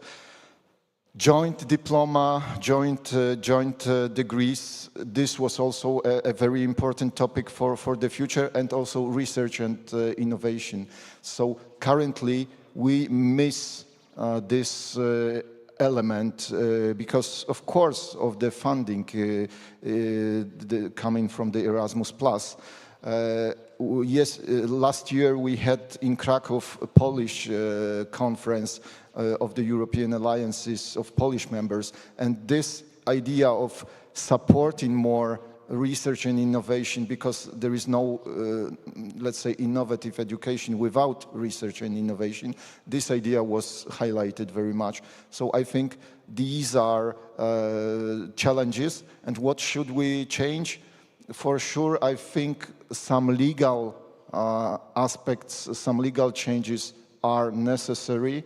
Of course, as I mentioned before, funding is also necessary, and long-term vision, so long-term policy is needed, because nowadays we don't know what happens in, I don't know, 5 years' time or something. There will be new financial perspective, but the alliances await what happens and what will be decisions of the decision makers. So I think it is a crucial issue to develop the policy, to focus on key aspects and to show the priorities. What is expected from the alliances to be delivered? Thanks, Piotr.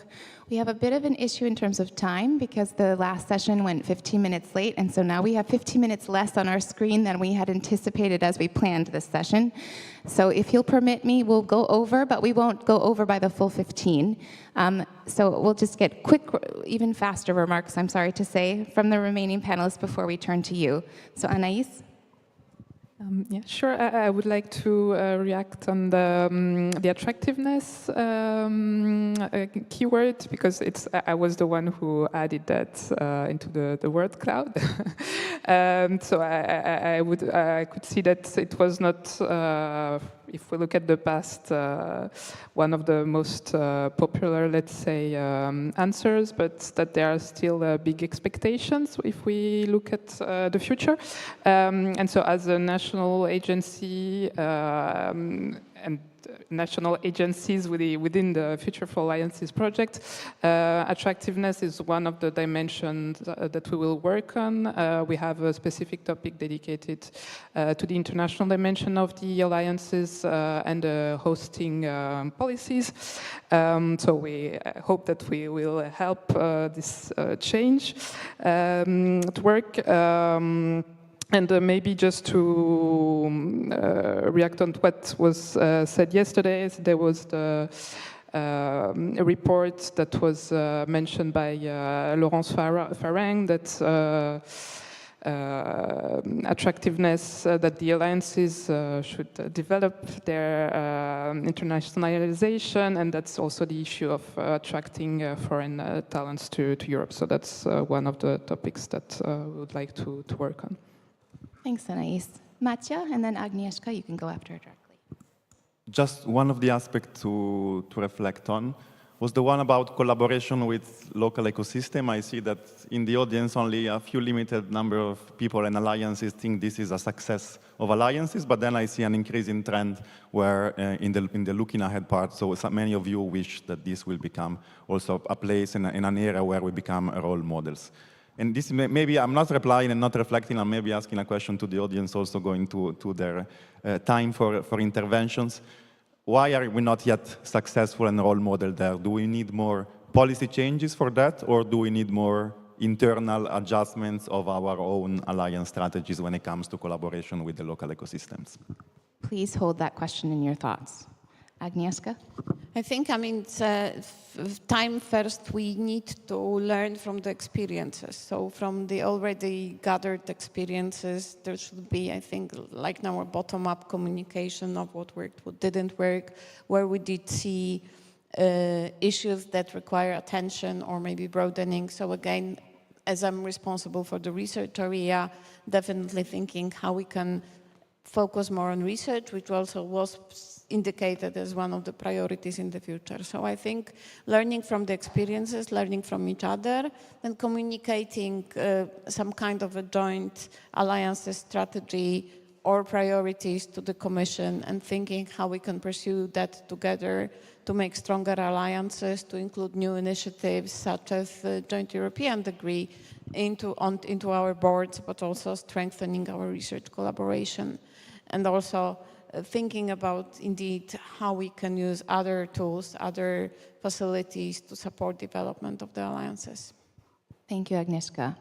Now, I think we'll slightly change what our original plan was. We'd like to take at least 4 comments or questions from the audience. Don't forget Matja's question about what we need. And we won't react at length. We want to hear from you.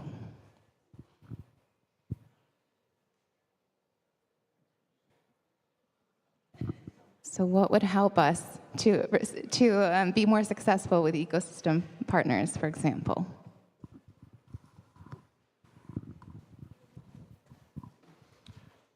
Hi, Irena. I'm representing Wrocław Medical University, who is associate partner of UGLO. So we had a small discussion here, maybe not within not friends, but within friends from UGLO.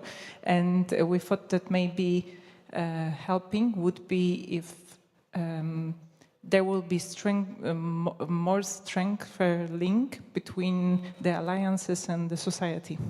Because sometimes it's not enough spread information, and it's sometimes not getting in depth maybe how important discussions are made on the level of the alliances, because all the alliances actually reflect on the society's need, and that's just sometimes maybe not getting in more inside of the society itself. So this is what we were having as a result of our discussion. Maybe you want to add something? No. So that's. Thank you. Thank you.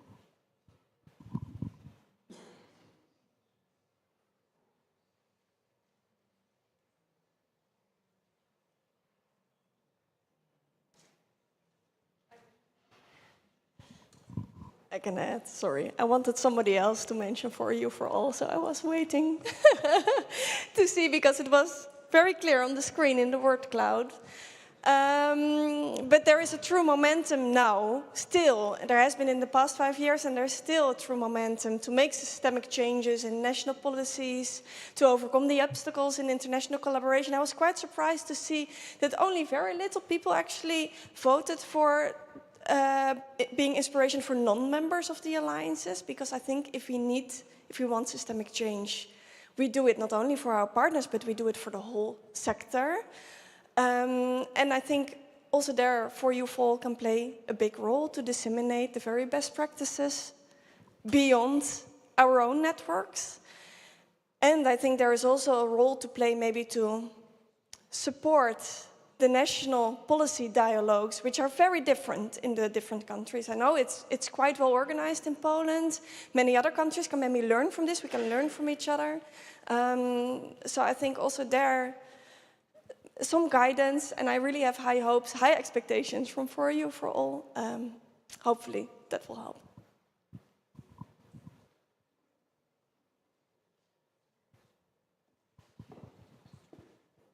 Hi, I'm Joana Rezende, also from the Oglo Alliance, and I would like to reflect a bit on the question of the connection to the ecosystems. And in particular, we have been witnessing this discussion about Europeans' competitiveness, and at the same time we know that the answer to this discussion lies on bringing into the conversation external stakeholders and creating universities also as free spaces, for instance, for the emergence of startups and new businesses that can be truly successful. And so my question or my contribution to this conversation relates to how can we launch at European level conversations within other areas that are launching policies, for instance, for startups, investment, which is an area where European is lacking comparing with the US or with China or Asia.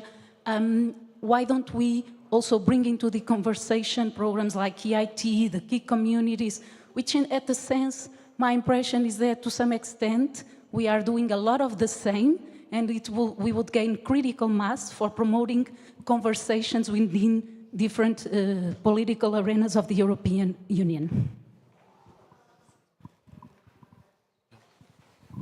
Hi. Sorry. Hi, so this is Rafa from EUT+. If we ask around how many people here believe that we need systemic transformation, deep inside, you have just a moment of self-honesty, we really need systemic transformation. I'm going to make a guess. I would say that the majority of you believe that this is needed, right? If we go to a conversation for member states and representatives and the discussion, would you feel that the share will be equivalent?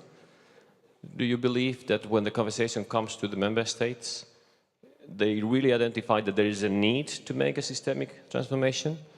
Now, when you go to your departments, you leave your office, I'm settled in a university, I go around, go to the canteen and talk to my colleagues. Do you think that they really want a systemic transformation? Probably not. I don't think that they see the need. I don't think that they see the need. I'm not saying that there is not such a need, but they don't see it.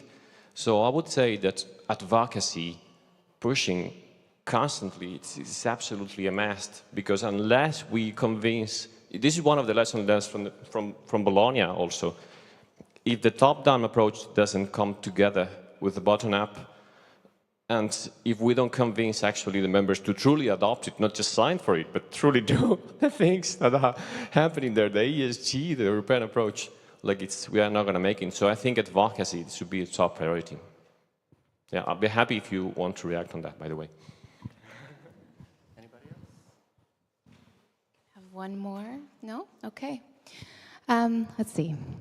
The time says 0 on our screens, so we had foreseen kind of a rapid-fire conclusion from each panelist, kind of we thought sentences, but we might be down to words, so a mini word cloud. So if you don't mind, we'll do that, and then I'll summarize and say thanks, and then we'll pass on to the last session. So who'd like to go first? We didn't plan this part. Maybe just 2 words. I think this outreach is very important, what was said by the public, by our here audience. So we are not ivory towers. We should really be in a constant discussion, outreach with the society and many stakeholders and ordinary people. I think it should be somehow kept in mind that it is not elite institutions, not elite establishments, because currently in the society, elite has not good connotations.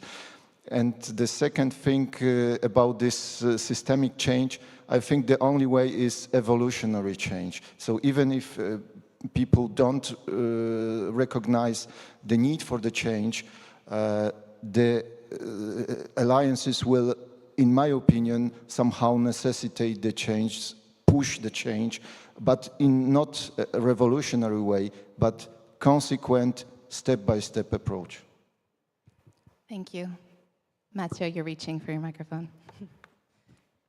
To sum up and conclude, so I think to have a systemic change and to also be a role model as alliances, I think indeed advocacy is important. We need to raise awareness, both of the needs that we have for change and also actually of the changes that we are managing to adapt, and also making sure that those can be used as widely as possible, not only in alliances, but again, at the wider higher education sector, potentially even beyond Europe in some cases.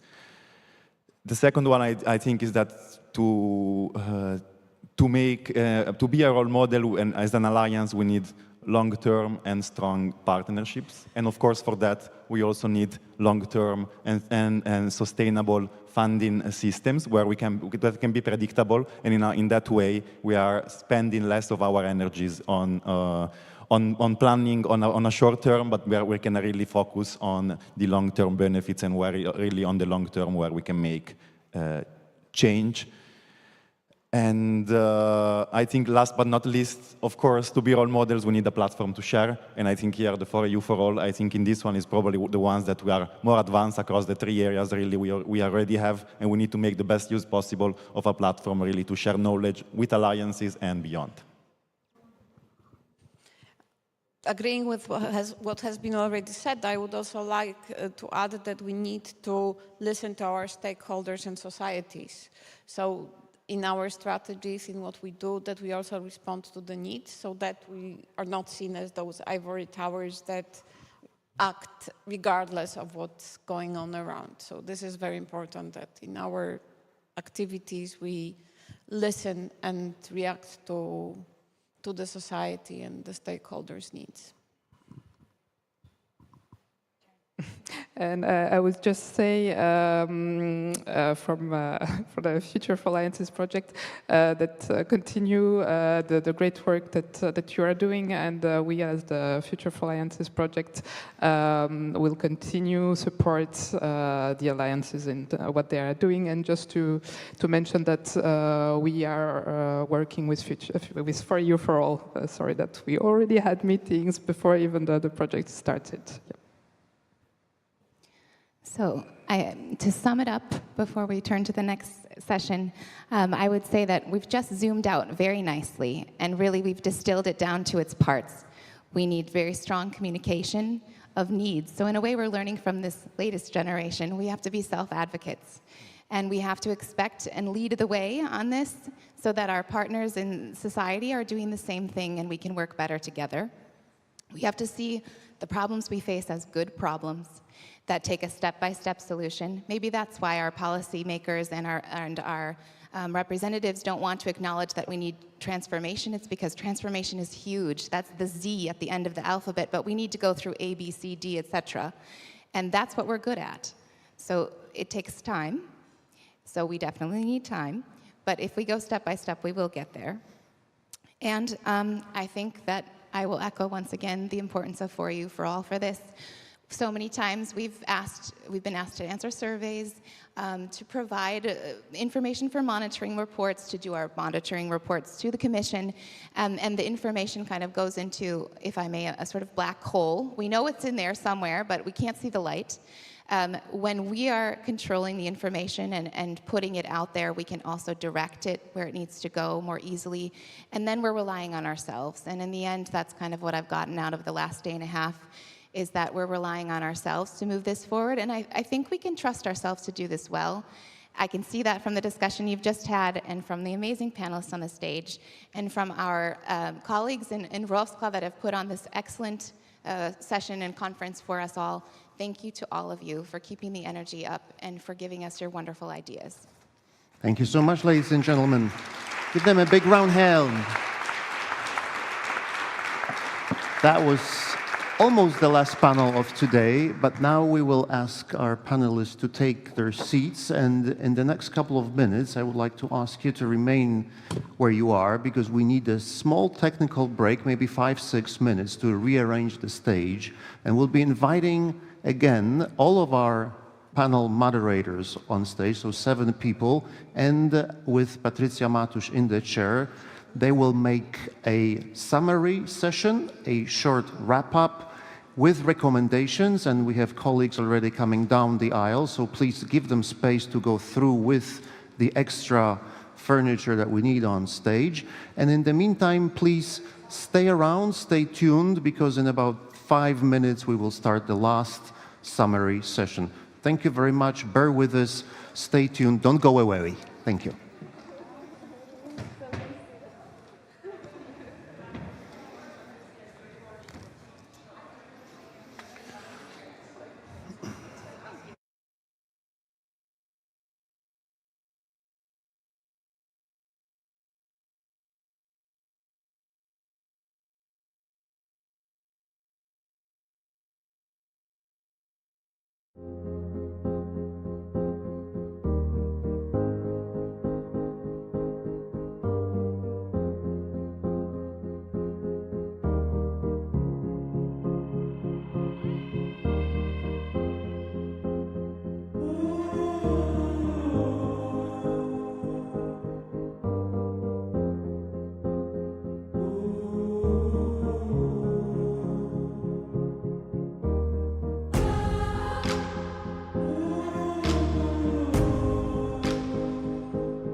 of this forum and the last session of this conference.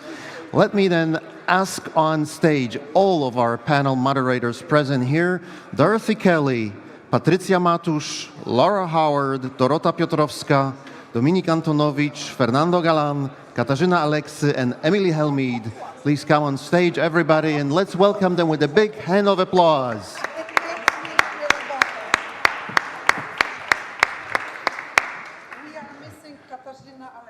We need Katarzyna Aleksy. Yes, please join us on stage.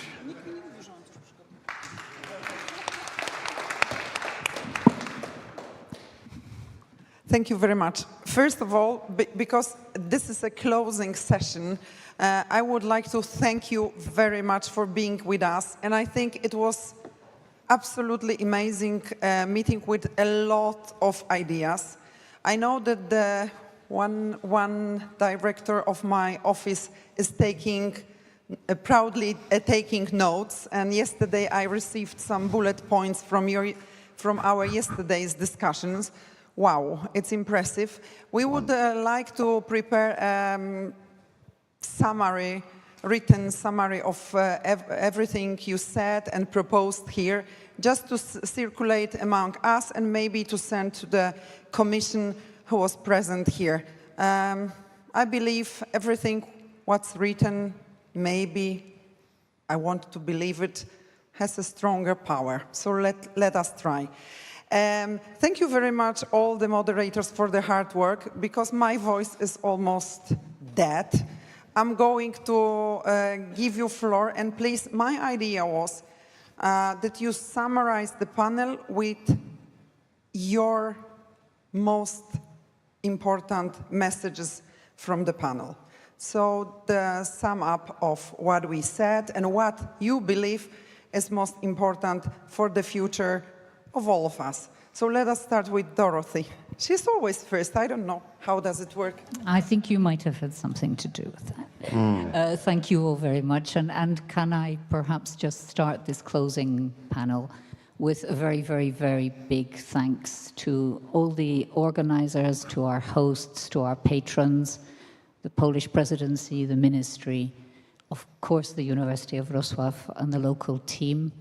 Apologies, I think you noticed which alliance they belong to. That was a coincidence. Absolutely. But also to the National Agency for all the support, and of course to the Commission for being here yesterday, and to MEP Farron for her strong advocacy in favor of the alliances also through that European Parliament report. So that's a prior. Moving on to the panel, to the opening panel. The opening panel the idea was to set the scene a little bit for the discussions that we have had then later over the day and a half. And it was addressing the issue of impact and challenges. And I think there was strong agreement that there is hugely impressive impact in a very short time. And I think we really need to underline this. It's a very short time.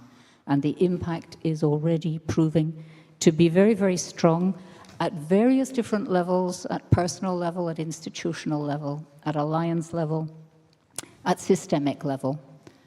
The system also thinking national, but also thinking European. So I think that all those levels are present, as are, very, very specially, of course, the learning experiences of our students.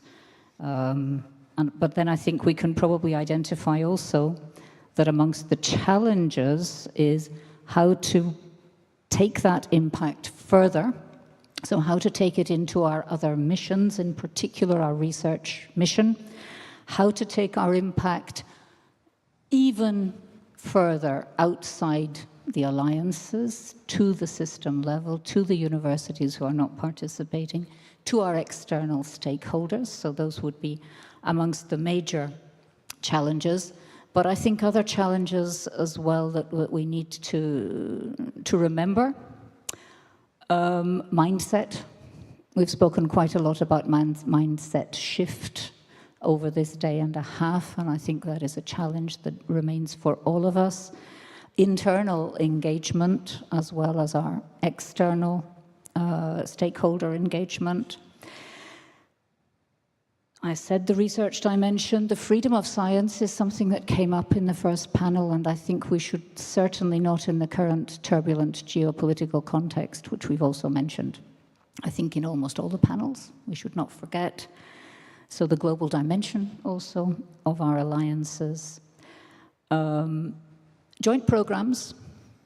I would like to just say that, of course, joint programs are not an end in themselves. And I think that is something that we sometimes forget.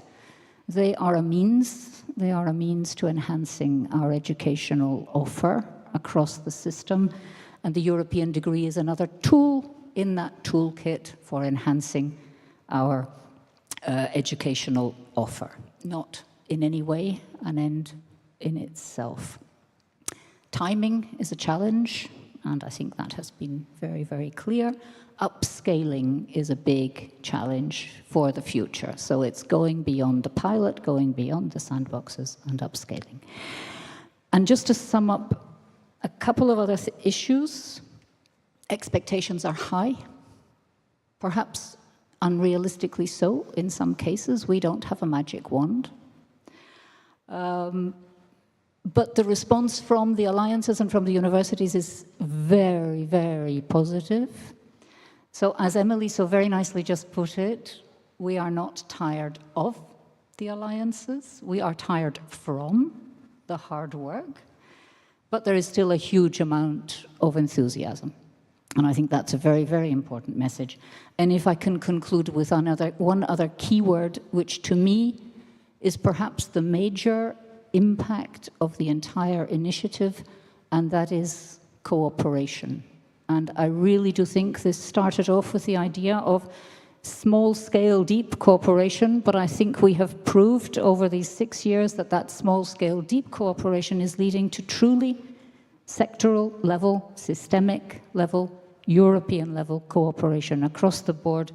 And of course, my recognition there of the role of Foreo for All as a network of alliances, and I think a truly, truly strong transformational tool. That's it. Thank you, Dorothy. Laura? Thank you, Patricia. And I'd like to start by saying how pleased I was to hear in this last session, and I'm sure that Emily will be mentioning it, a lot of mentions of stakeholders and the importance of reaching out to the ecosystems around us, much of which echoed what was dealt with in the session that I moderated, optimizing impact with and for external stakeholders. So some of the pointers that came out of that session was, for example, the need to include stakeholders in our educational offer, not only in joint degrees, but in the whole range of educational offer that we are putting together as alliances. We need to include stakeholders at the creation stage of those educational offers to make sure that what we're doing fits the needs of industry and business and provides the skills that Europe needs. But we also need to remember to include them as in the educational offer itself, as external lecturers, as internship providers, and to take part in task-based learning activities, for example. We spoke of the value of micro-credentials for many of our stakeholders, the value of these micro-credentials for upskilling and reskilling, but also the need to make these, to use scalable, reusable models of micro-credentials, and this was mentioned in the last panel, so that our stakeholders who participate with us don't have to start all over again when they're working with different partners, so that we can make models and then reuse them and scale them up. We heard about a study that's going to be released later this year by ACA on how alliances are cooperating and interacting with national agencies. And we saw that this is a possible way through this important stakeholder for our alliances to how they can perhaps assist us with this important mission of sharing our good practices and disseminating our impact on a national level, but also on a wider level. We also spoke a little about who our external stakeholders are, and about the need to find a balance between the different types of entities that we invite to be stakeholders in our alliances. And we were given the example of perhaps thinking of including more small and medium-sized enterprises as stakeholders, because they not only have a lot to offer the alliances, but they perhaps would particularly benefit from the upskilling and reskilling opportunities that we can offer them as alliances. But we also spoke of, while being aware of the diversity and inclusion in our stakeholders, of the also the benefits of having categories of stakeholders where we have groups of similar stakeholders from the different partners, such as a grouping of local authorities from the different cities where our universities are placed, which allows these stakeholders to find their own benefits in working with their counterparts from other countries, so that they can work together to tackle common issues and find solutions, and get that out of their participation in the alliance.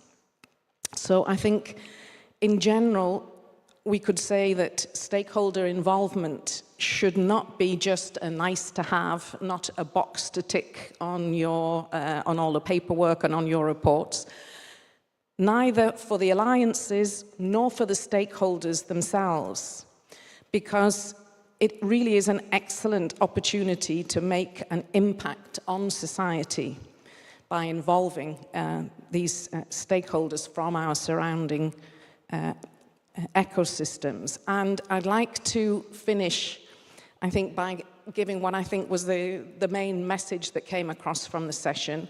And I'm going to finish by quoting, but making a little change, an American president. Now, don't worry, it's not Trump. No, it's not that one. It's John F. Kennedy. And what I wanted to say was, ask not what your stakeholders can do for you. Ask what you can do for your stakeholders. Thank you, Laura. We were all scared. Thank you very much. As you can see, we try to give us different subjects for the panels, but of course, everything we spoke about was so cross panels, and I think in the last 2 days we said so much about research, and research came up financing and our struggle with budgeting and all. So I think we are going to cross the lines between the panels, but that's good. Dorota, you and Union of Skills. Thank you, Patricia. Within our session, Union of Skills session, we made an effort to critically reflect on how the stated goals of Union of Skills initiatives align with a reality. So taking a closer look to specific goals, the first one, deliver higher levels of basic and advanced skills. We do believe that within alliances, we have tremendous opportunities. We can create programs that truly combine the potentials of each network's partners and deliver educational services at the highest technological level. So this is, according to our expertise and our experience, the key advantage of our alliances that allow us to take the best from each university. But we also believe that we are, of course, very happy and very proud that within Polish Presidency, we have managed to, well, to accept the resolution on European degree label. However, we do believe that to make the European education competitive, to make Europe competitive, we need fully fledged European degrees as a strategic lever to strengthen our global position, to build the society and economy, and to spark the real international appeal of our European education. So, yes, fostering long-term physical mobilities, multilingualism, inclusiveness, especially for those who may not yet see the need of a European integration. Well, the second goal highlighted in the Union of Skills initiative provide opportunities for people to regularly update and learn new skills. This means that universities must turn towards lifelong learners, introducing flexible models of learning, upskilling, reskilling, based on personalized and modular learning paths. This is not easy. This is very challenging from many perspectives, administrative, organizational, strategical, and so on, But as we all know, the COVID pandemic and the popularity of MOOCs clearly showed that societies want to learn, but not necessarily through long programs, full degrees. They prefer shorter learning experiences that fit into the rhythm of their everyday lives. Universities and alliances often cite legal, administrative barriers, and yes, those barriers exist, but in some cases, they also serve as a convenient excuse to avoid some, major changes, we think. So, implementing flexible pathways requires, of course, a lot of effort. But we do believe it is doable, it is achievable. The third goal we worked on is to facilitate recruitment by businesses across the European Union. And we do believe we must involve employers in the process so they can see the value in what universities offer. Let's look at what's happening. Companies are right now creating their own centers for skills development. Universities are no longer the sole spaces for building competencies. Very good example of Skoda Corporate University. Skoda has established its own university, highly attractive, with access to top laboratories and R&D centers. Education has become a competitive landscape. In Europe, we must seriously rethink how to combine our efforts rather than working in parallel. Next goal, attract, develop, and retain top talent in Europe. This is crucial, and this is something that was highlighted many times by Tayet yesterday. We need an honest reflection. How can Europe act as a magnet for talent?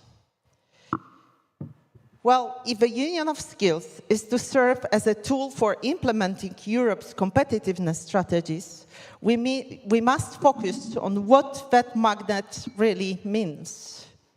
What has, for example, Asia done? What have other world regions done to become so attractive, and often in a very short time? So it is also crucial to invite employers to co-create these solutions. Many networks have launched micro-credentials, but what does it matter if the outside world, the business environment, does not recognize them? Employers must be involved in the process of co-realization, but first of all, co-creation of our educational offer, especially in the upskilling, reskilling area. Summing up, we do believe And this is the clear message I got from my great experts. I'm very proud to have this opportunity to work with them. So this last takeaway they asked me to highlight now. We probably need more courage to take bold and decisive steps. The train in Asia and other regions is speeding ahead.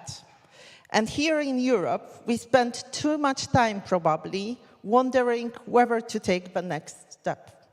Without action, we will not build a competitive Europe. And no new initiative, no matter how good, will be enough. Thank you. Thank you very much, Dorota. Yes, that was a very interesting panel about the future. Yes, thank you. Thanks a lot. But for those of you who didn't take part in the research panel, I tell you it was really amazing. So Dominic is going to say a few words about what happened there.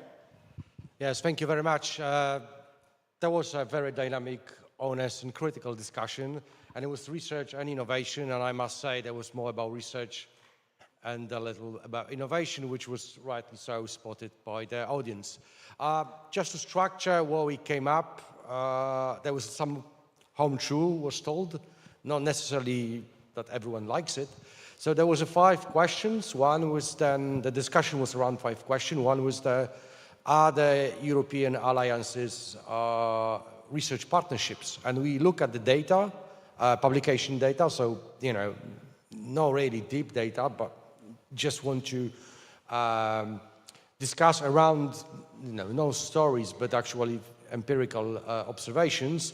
And it's, so the research is not the research collaboration between partners within the alliances are emerging, or is emerging, but it's not really taken off yet. So there is some publications, so we said research outcomes, if there is a proxy of research collaborations within the alliances.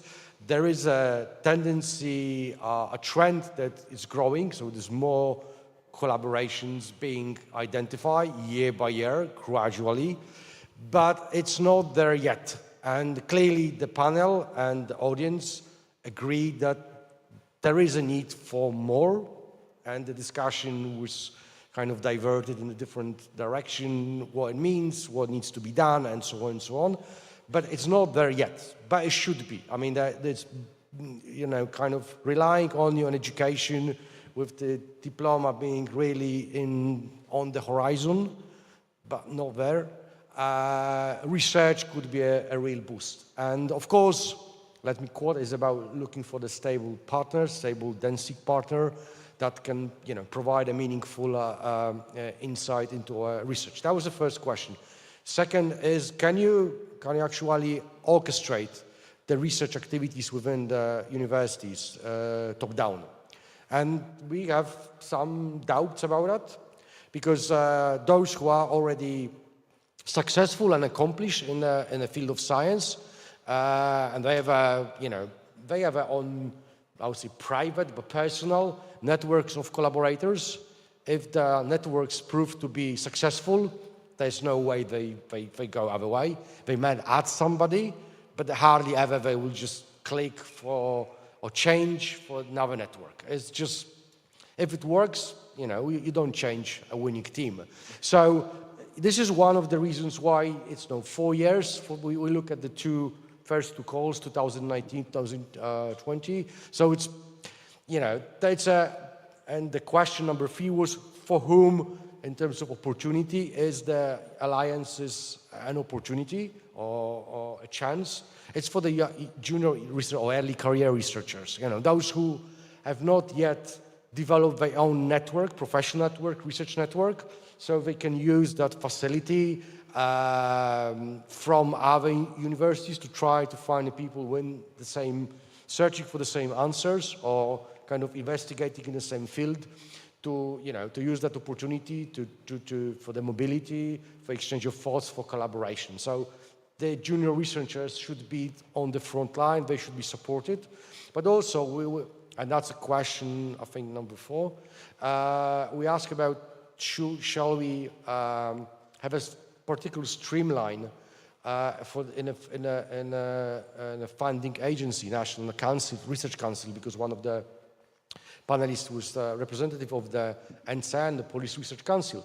And the general discussion was no. I mean, that could provide a backlash. So we should, those applying for funds should emphasize that they do the collaborative research within the alliances, but there shouldn't be a separate streamline for those for the alliances. So yes, but it should not be, with one exception, and I think it was the infrastructure. When then the infrastructure can be funded or in a kind of specific path for the alliances. So researchers from more than one institutions can actually share and use that infrastructure. And I don't know, people have a different experience, but the experience of the universities, I have worked for 5 different universities, that people have a multiple infrastructure. Everyone wants to have their own private kingdom, and especially in the natural sciences, probably a little less in social sciences and humanities, but then it's kind of my world, my room, my office, and so on. So, and a multiply, I mean, we live in a world of, lack of funding or lack of sufficient funding for higher education research, and having too many the same infrastructure under one roof doesn't really work for us. And that was the 4th question. I think the 5th question was, should we prioritize within an institution those on how we can do that?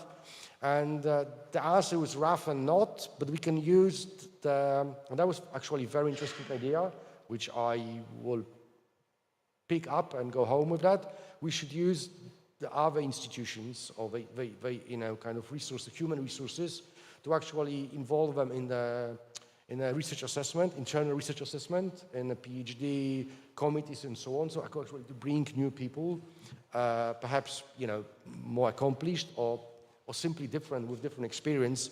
So especially for the widening countries, it's important to kind of catch up with the well-developed research culture, which I think Poland has something to learn still. So it's opportunity probably not only for Poland, but particularly here, or for the widening countries in general. So to use human resources through the alliances, to use the human resources, other researchers, their experience, because they are closer than others, to involve them into building the institutional research culture on the ground. And that's opportunity. And I think we end up with even though we have intense discussions and, more intense than I would anticipate in the 3rd day of the conference in early morning. So, but of course, the research and discussion about, assessment obviously raise a lot of temperature. But we end up optimistically saying that there's opportunity, but the opportunities are for those who are willing to take, and others can only stay and watch. So I think that's how we end up, very optimistically looking forward. Thank you. But the very optimistic point from this panel was that we all agreed that research is something that we really need in the alliances. So there was absolutely no doubt that this is the future of the alliances if we want it to be a long-term strategy and for us. And the good point was that while discussing the good examples and good practices, the young researchers were mentioned in different dimensions. So if this is the future of the higher education in Europe as such, I think it was a good lesson from the panel as well. Fernando, what about students? Thank you very much. We had a very interesting discussion about the students at the center of the alliances from 3 different perspectives. From student engagement, so how students actually engage in the alliance activities and opportunities. Student representation, so how they are represented in the different bodies, decision-making bodies of the alliance. But also students as co-creators, so also how they have a say in developing the alliance and actually shaping it. It was a pity, I must say, that it was not the most attended session in the morning. We had a handful, 20 people in the room. I understand that competing with European degree and research might be an issue, but that brings me to the first point, that actually we should not forget what are we doing this for, and are the students. And I think that's something that we should keep in mind all the time. The students were very vocal about it. And also that links a little bit also with the Maria Kelo's comments on the yesterday panel, where she said that should bring an opportunity to have 100% international student experience to all the students in our universities. So using the Alliance really to provide opportunities to everyone, not only to the few that are mobile.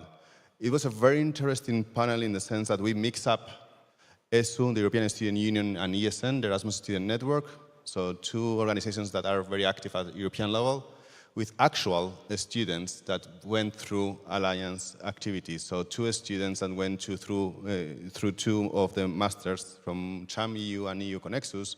So actually we had finally students that have benefited and have experience being a student of an Alliance. So that was a very interesting discussion.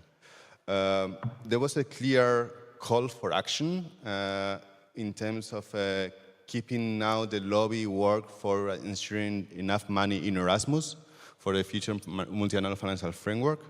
I think we have been all focusing on the horizon for a while, which was important indeed, but we need to keep the fight now for Erasmus and how much money will be there for it, and especially for higher education, because keeping even the same level of money will mean less money at the end of the day in terms of being able to support activities and opportunities for all the students.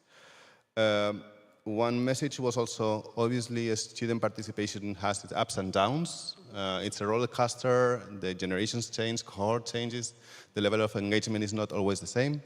But the message from the students was, please create the spaces for them, even if they are not used all the time. Make sure that the spaces are created so that when it's possible, they are used. If they are not used, we should not frustrate too much. We should encourage them, we should support them, but also understand that it has its ups and downs. Give them time to engage.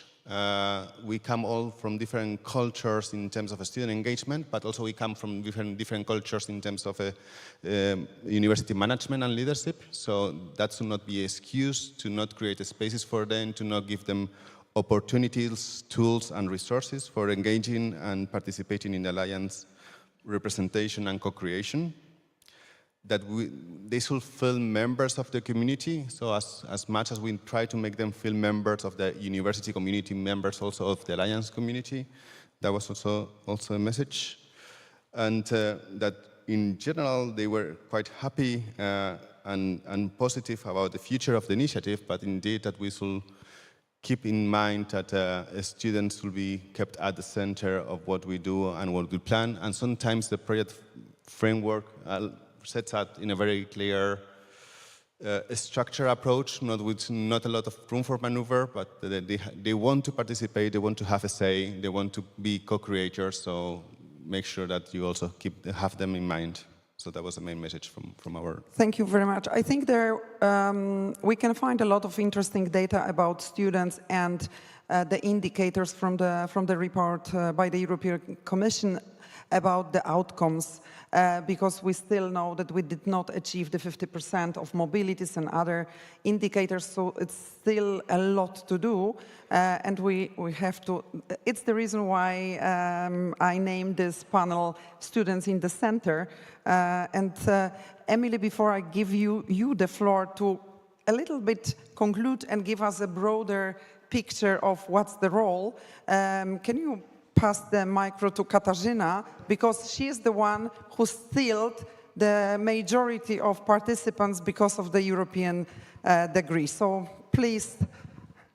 It was for sure not me, but the magical word European degree and the composition of the panel as well. We have the title was from European universities to European degree, so we look through the process starting since the beginning, and there was an enthusiasm, and it's still kept on when it comes to the European universities as an initiative in general. And of course, we can experience some fatigue, but in general, this initiative was and is very well received. However, and I can assure you, Fernando, that the students' voice was also represented in our panel, and Ania Kowalczyk from ESN Poland many times quoted the ESN surveys and the results of it. However, still students may still lack some awareness of the not even European universities. The name is so general that it might be mixed with the general naming European universities, but also the European degree. And the students also expressed their reaction to the blueprint, which was, again, in the beginning very positive, but later on with some second thought about the complexity of such a programs. However, when it comes to the university voice, many of them were already prepared or were already in the preparation for joint programs. It, as a natural process of such a collaboration like in Alliance. So the consensus from the thinking about the European degree, but from the blueprint still perspective, was rather like, okay, there are some compromises, okay, we have to be on a high level of joint understanding. However, we also need some patience, and we need also the stability in terms, of course, not only on the policy level, but also funding level. As for the students, again, there is still a lot of work to do in terms of communication and building awareness. It takes time, so again, patience as a buzzword.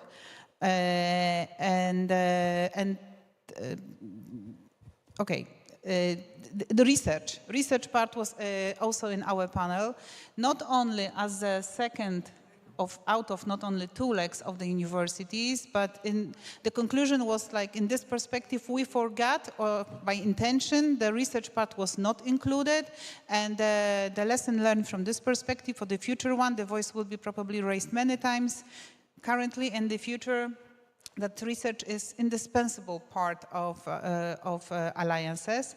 And as already said, also in terms of individual researchers, not mentioning the last initiative, Choose Europe, but also Maria Skłodowska-Curie actions. And again, stability in funding and stability in career for researchers. Also in the framework of European degree. This is also very important not to forget about that. Funding was a big topic, rather mentioned in the Q&A part. However, we are still looking for the new architecture after the publication of the MFF. And Dorota, I think you mentioned, like with the Union of Skills, not mentioned here, preparatory to Union strategy, we feel that they might be other priorities when it comes to funding, and this is our concern, and maybe this is my comment right now, maybe we can also focus on how to lobby, how to promote what we would like the message to be spread, to still give us a chance to be heard when the money cake will be then cut into pieces. We also define, like the panel is too short. We did not touch recognition and accreditation, so I will not tell you about that. Very well received were pilot projects. However, this was maybe not to the end very this is cancelled. The process was not inclusive. There were still countries or university alliances that were not in the pilot phase. This is obvious when you have 6 pilot projects. However, it was very good moment it was very well received because many things were showed up, and it was really good lesson learned for the future. Very nice voice from Portugal that when we have such a levels of discussion, such a bodies, like for example, for EU for All, there are still some stakeholders missed there, like for example, national agencies for Erasmus, but not only.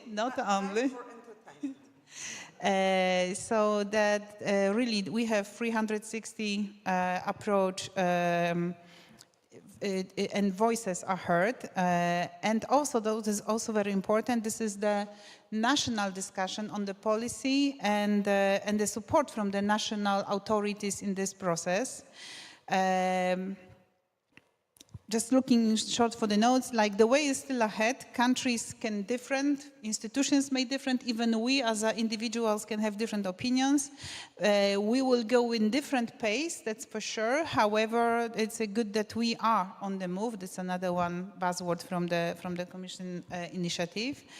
So the general message was that we are curiously looking for the future developments, but including also the research part, which make you also very happy. And the last but not least, I promised it in public to Stefan, but many times there was a word of appreciation expressed when it comes to Polish presidency. So Patrycja, please allow me on your hands to give all the appreciations, because you as a proxy of the ministry for this presidency, you did your job very well. And actually, I'm proud of this event as I would be the host, so congratulations go all to you. I take all the credits today, just for one day.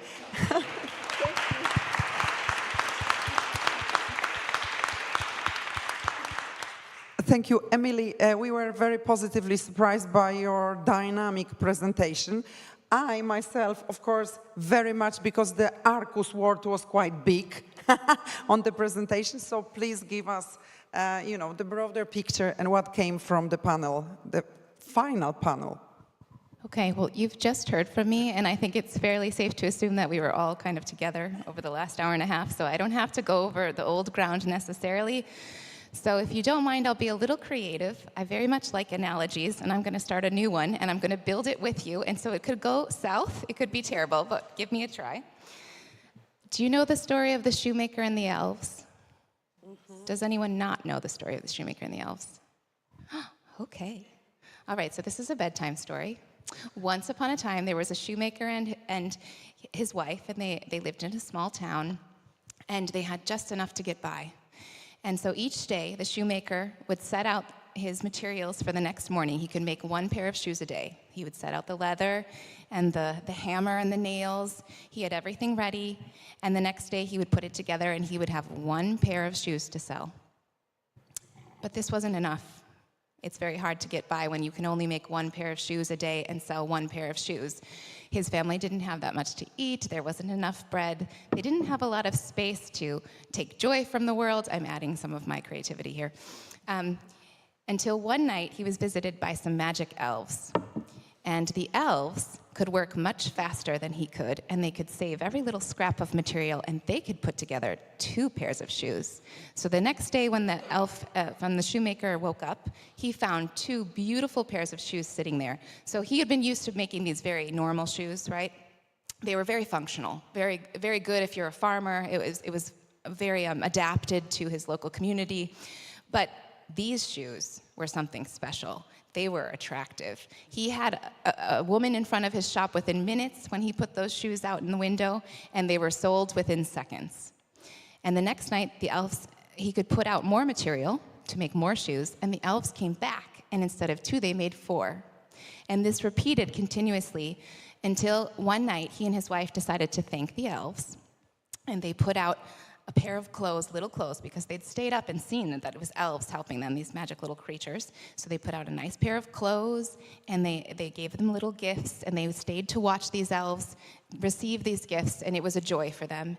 And from then on, they knew that they had enough. They could handle their own needs. They had enough space, enough food, enough joy, and their creations were bringing joy to their community too. So now you've all heard the story, my take on it. I feel like we're the shoemaker before the elves came along. We're making some very functional shoes. We've got functional strategies, we have functional programs, we have functional structures, etc. We need that little magic that pushes us from functional and subsistence level living to thriving.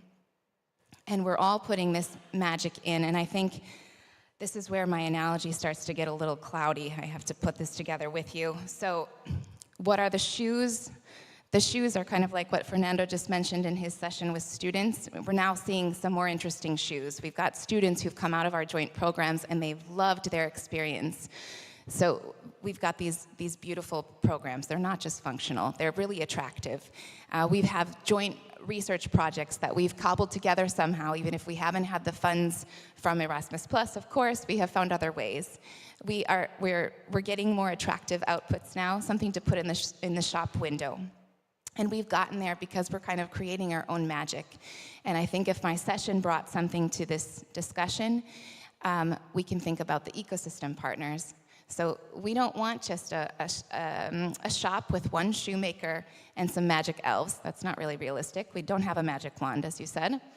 But maybe we need a workshop more than just one person. We need a whole slew of people together in one place building these shoes. We need our external partners. We need our communities. We need our national agencies and our accreditation agencies. And if we're all together in one room, we'll move from subsistence to thriving. And I think that this is something I heard yesterday. Someone said, you know, we're academia, we move slower than industry. Okay, so this is kind of an industry analogy, so I'm going to let myself go with this. We are like industry. They need time too.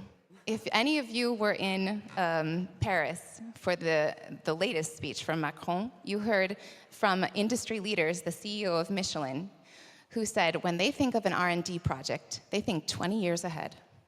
And they have all the resources in the world for this. They don't even have to spend most of their time trying to get the money. The money's already there, and they still think 20 years ahead.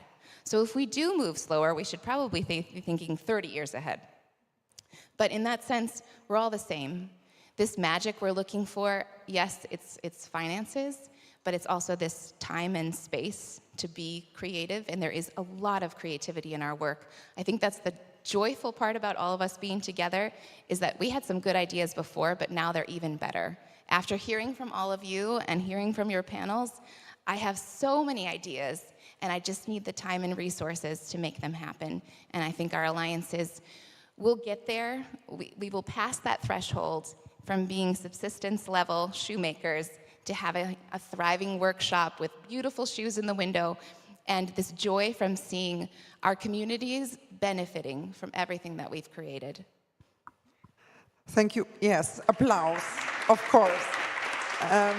Thank you very much, Emily. After this beautiful metaphor, I should go back to the money, because my panel was all about money.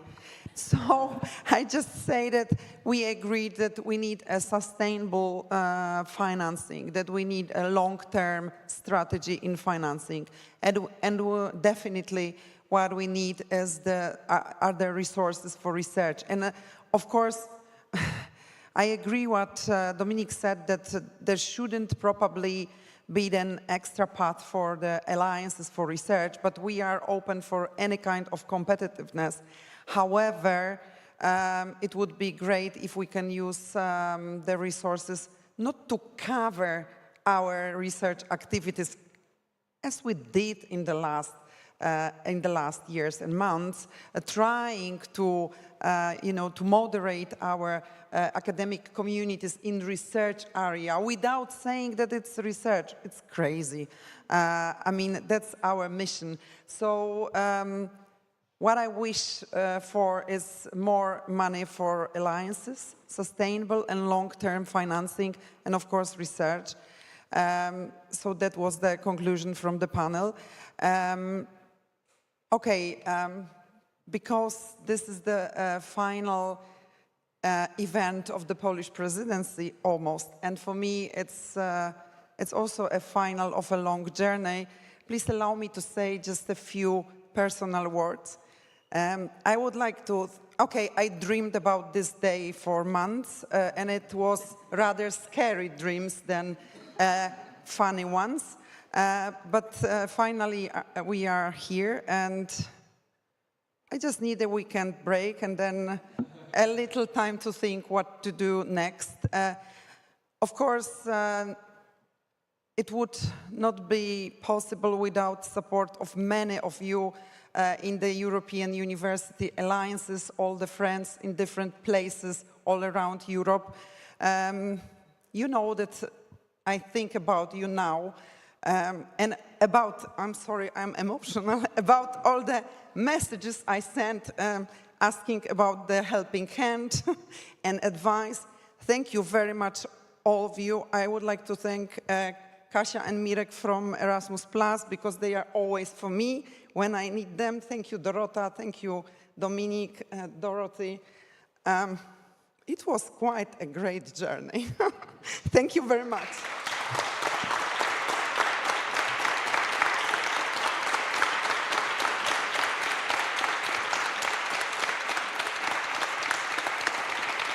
And of course, thank you for being with us in Wrocław. I hope you enjoyed the weather, enjoyed the lunch served outside, and I would be more than happy to welcome you in different constellations once again at the University of Wrocław. Thanks a lot. There is my husband sitting in the last row, I think. Of course, I love you and thank you for everything.